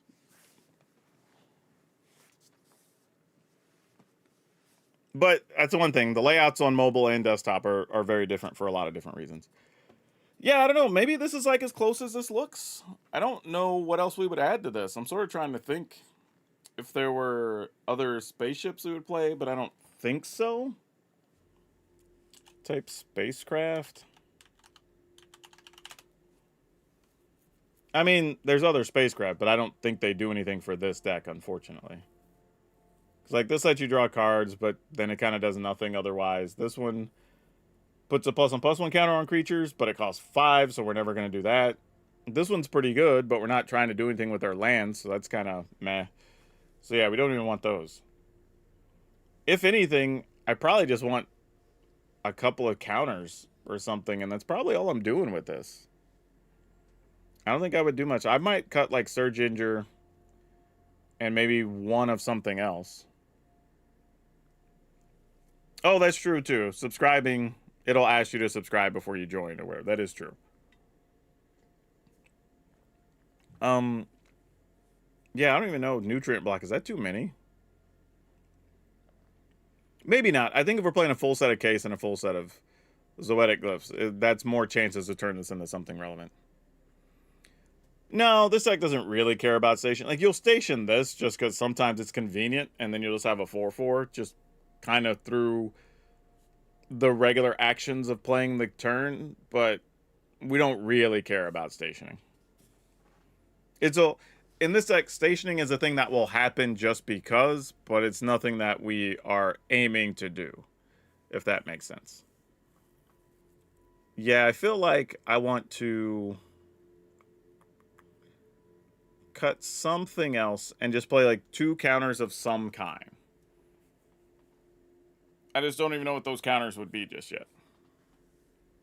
Oh yeah, that's the whole reason, right? If you solve your case and you just put the counters on this thing and just make it a creature, well now it's a 4/4 flyer that's indestructible. Or in the case of a Zoetic Glyph, a 5/4 that's indestructible. It doesn't fly, but still, totally reasonable. Yeah, I don't know. Lab ship, beginning of a combat on your turn, up to 1 other artifact creature becomes a 2/2 artifact creature base power, 2/2 and gains flying until end of turn. Seems worth it. And we have a fair amount of artifacts, so that could be a thing. Also, there's some interesting stuff too with others. Well, not with the artifacts we're playing of choice. Though you could make a Ginger Brute like 2/2 and then still make it unblockable, which is kind of funny. So you just have a bigger creature. But yeah, I want to squeeze 2 counters. I just don't know what they gotta look like. Because I don't think this is one of those ones where we can play the blue-green X one, because we're not gonna have that much mana. Realistically, I think 24 lands is probably too many for this deck. You probably want to be down around like 22 or 23, because a lot of stuff in this deck doesn't cost anything. We have 8 cards that cost 3. And maybe every once in a while you'll activate the Tough Cookie. So it's probably not something we're worried about. I'll play 23. And then maybe we just play negates. Like, maybe negate is good enough. Because really, this deck, if anything, you're worried about Ultima, right? Sweep the board and get rid of all your artifacts. That's probably the scariest thing. I'm trying to think, what does this deck do against the life gain decks? Other than just try to smack, because you like at some point, I guess you have more flyers, and maybe you're just attacking with the flyers and doing something. It's like maybe that's the game plan.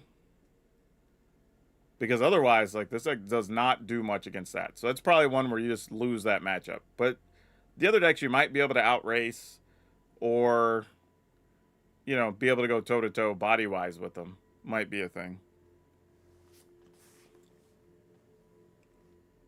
My heart can't take any more unstable mutations.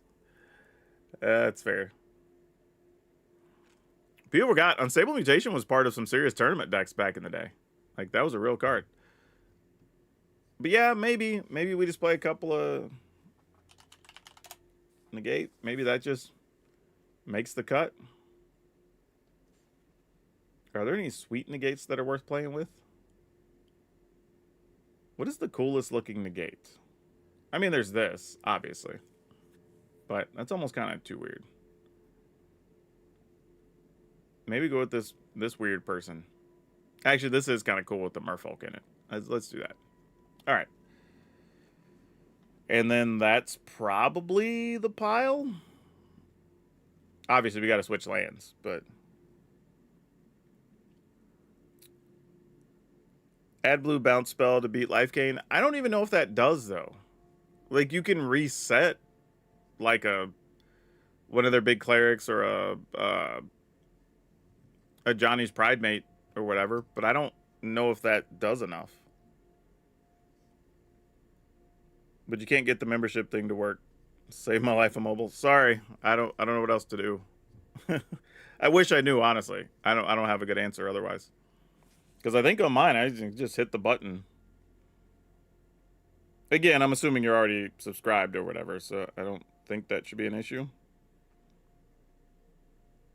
Yeah, I don't know. I just hit the button and it does a thing. Like, if I just hit join, and then it just opens up the next window and it just has all the information, and it shows, like, the latest video and stuff, and what you get, and then the different levels, and you can just join the different levels.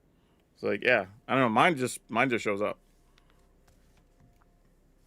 The best counter spell have art with somebody backhanding the spell. That is kind of funny. Yeah, but I don't think it's wrong to play. I mean, I guess it matters more about what you expect to run into, right? Because we could play, instead of negate, there is an argument to be made for End of the Flood Maw. because you can still remove stuff temporarily that's not a creature if you just need to buy a turn or two against some decks, which is real, right? You might need to return like one of the black rooms or something, you know, like that's also reasonable. I could get behind that. And we are just maybe, yeah. Honestly, we probably don't even have to worry about them playing Ultima as much because I'm realizing we do still have stuff like Nutrient Block or whatever, and we could play one or two creature lands. I wouldn't go crazy, but enough. So let's go Flood Maw, like 3 of them, and then we just start. You know what I wish to? What I thought would have been a sweet promo for Wizards is we should have done for like the store championships, or not even store championships, it's for like the standard showdowns at stores. You could have sent stores like 4 or 5 different versions of Starting Town that look like the different towns you start in Final Fantasy. Wouldn't that have been cool? Or maybe like a thing that, hey, if you finish a scavenger hunt at the Magic Con, one of the things you get is this like unique looking Starting Town that's from, I don't know, Final Fantasy VII or whatever.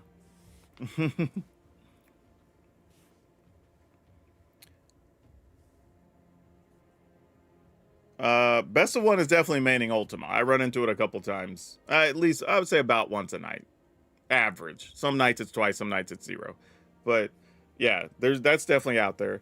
And there are a lot of random things too. There are a bunch of sweepers that you can counter and get rid of. So like there are real things, you know. But yeah, that's what I was thinking. Like, because Starting Town, we only have one, but obviously, depending on what Final Fantasy you're playing, you start in a different place. So it would be cool to have had, maybe we don't get, you know, a bunch of them, but have 5 or 6 different ones. I think would have been a pretty sweet promotion to run. And I think those would have been very desirable, would have been very expensive. People would have been excited to have those. Well, 16's a lot. And the problem is that, like, if you try to do that many different ones, one, I think you kind of devalue the promotion a little bit. But of course, if you don't do 16, then people say, well, why do I don't get the one from Final Fantasy 12 or whatever? Because gamers were like that. We're going to complain. But either way, I think it still would have been really cool. Because like I said, you could have done some for stores. You could have done some for conventions. You could have done stuff for like packs or whatever. Hey, stop by, take a picture of this thing, get one of these promos, right? Some of them you don't even necessarily have to work for. It would have just been a cool thing if you went and did the activity and then you got the promo card or whatever it is. So, I don't know. I think it could have been cool, but we're past that point. They didn't think about doing it. And there might be a legal reason they didn't do it too. It's also weird when you're talking about other people's brands. They might have said, hey, this is our definitive Starting Town that people know the most or whatever. We want this image only on the card or something. And you're like, all right, cool.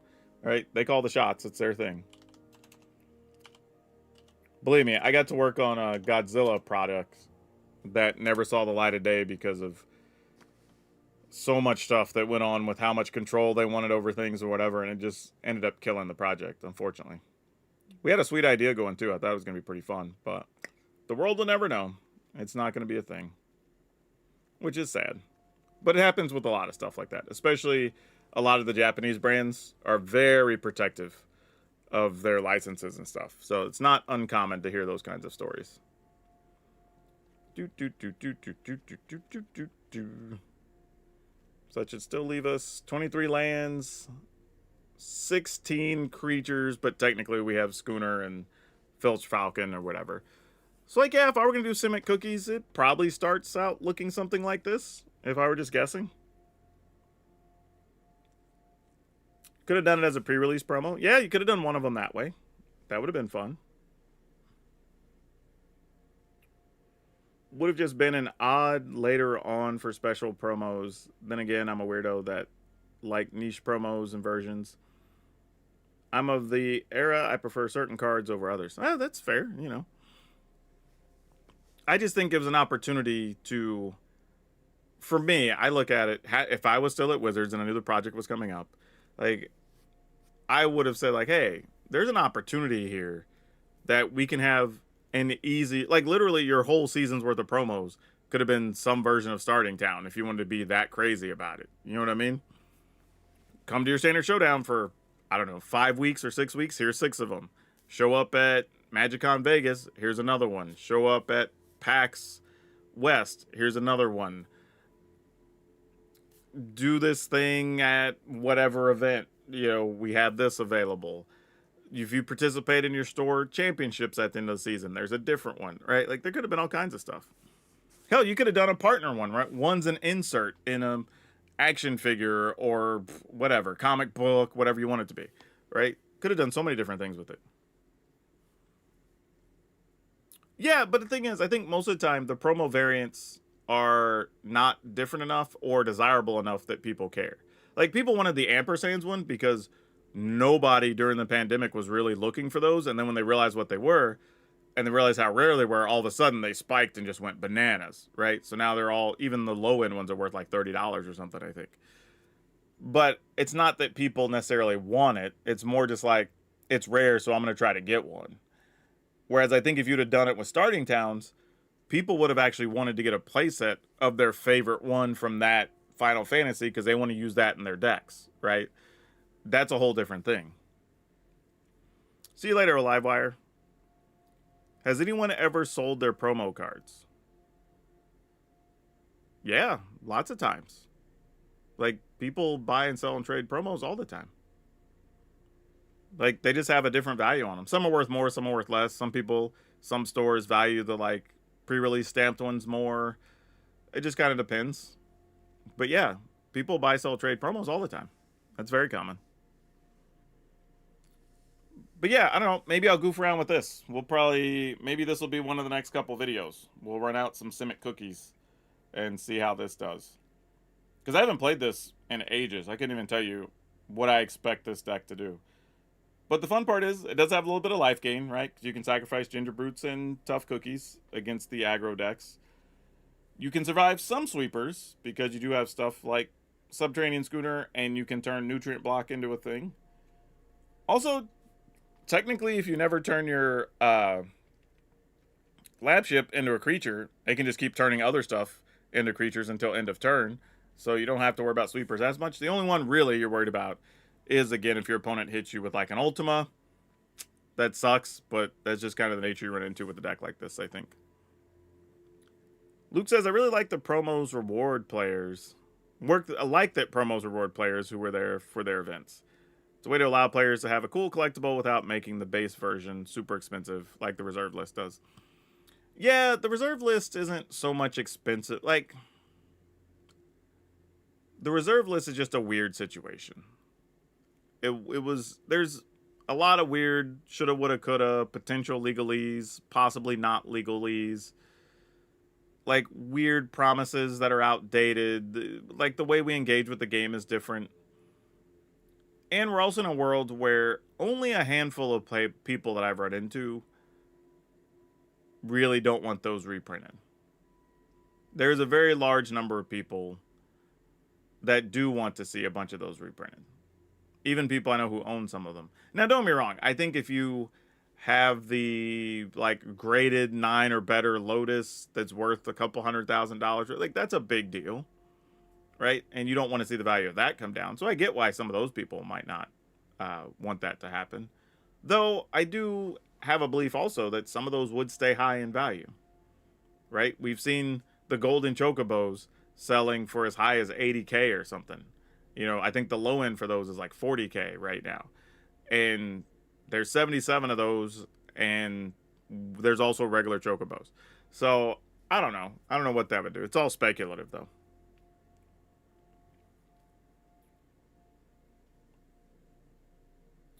Yes, it could hurt to have tap lands in here, but I'm still doing it. The thing is, if I don't play them, then we're not playing Flood Maws and we're playing Negates. It's a trade-off. Right? It's just a personal thing to say, I don't want to completely fold to the problem sweeper that kills us. Now, granted, if we have a Zoetic Glyph out, yes, it could get us another card for free or whatever. There's all, like, corner case stuff or whatever. But just a thought. Just a thought. And they may not even end up being necessary at all. Who knows? But yes, I do know that they affect the speed of the deck. 100%. I am well aware. But yeah, I think promos are a good thing. I think players like having promos. I just think promos need to be desirable or people don't care about them. It's the same reason I have a problem with there being two different promo packs where players can get the regular promo packs that are stamped or whatever with the Planeswalker symbol, all that. But then you can get the foil ones that are also the same thing but foil. Because then now we've devalued the ones that are non-foil. I feel that they should all be foil, they should all be non-foil. I don't think we should have both. Like, it just doesn't make sense to, personally. I think it's just, don't undervalue your own thing. It's kind of like, okay, story time, everybody. Story time. So, when I was at Wizards back in 2016, 2017, around that era, there was a discussion about, and I brought this up to them with R&D and said, hey, why do we have bad standard promos? Because this is back before they had the prize packs. You should just show up and they just had random promos you got every week for playing. And a lot of times, there were promos that just weren't playable. They just weren't good. Nobody played them. So nobody cared about them, right? When there was ones that were playable, everybody wanted to show up and get them.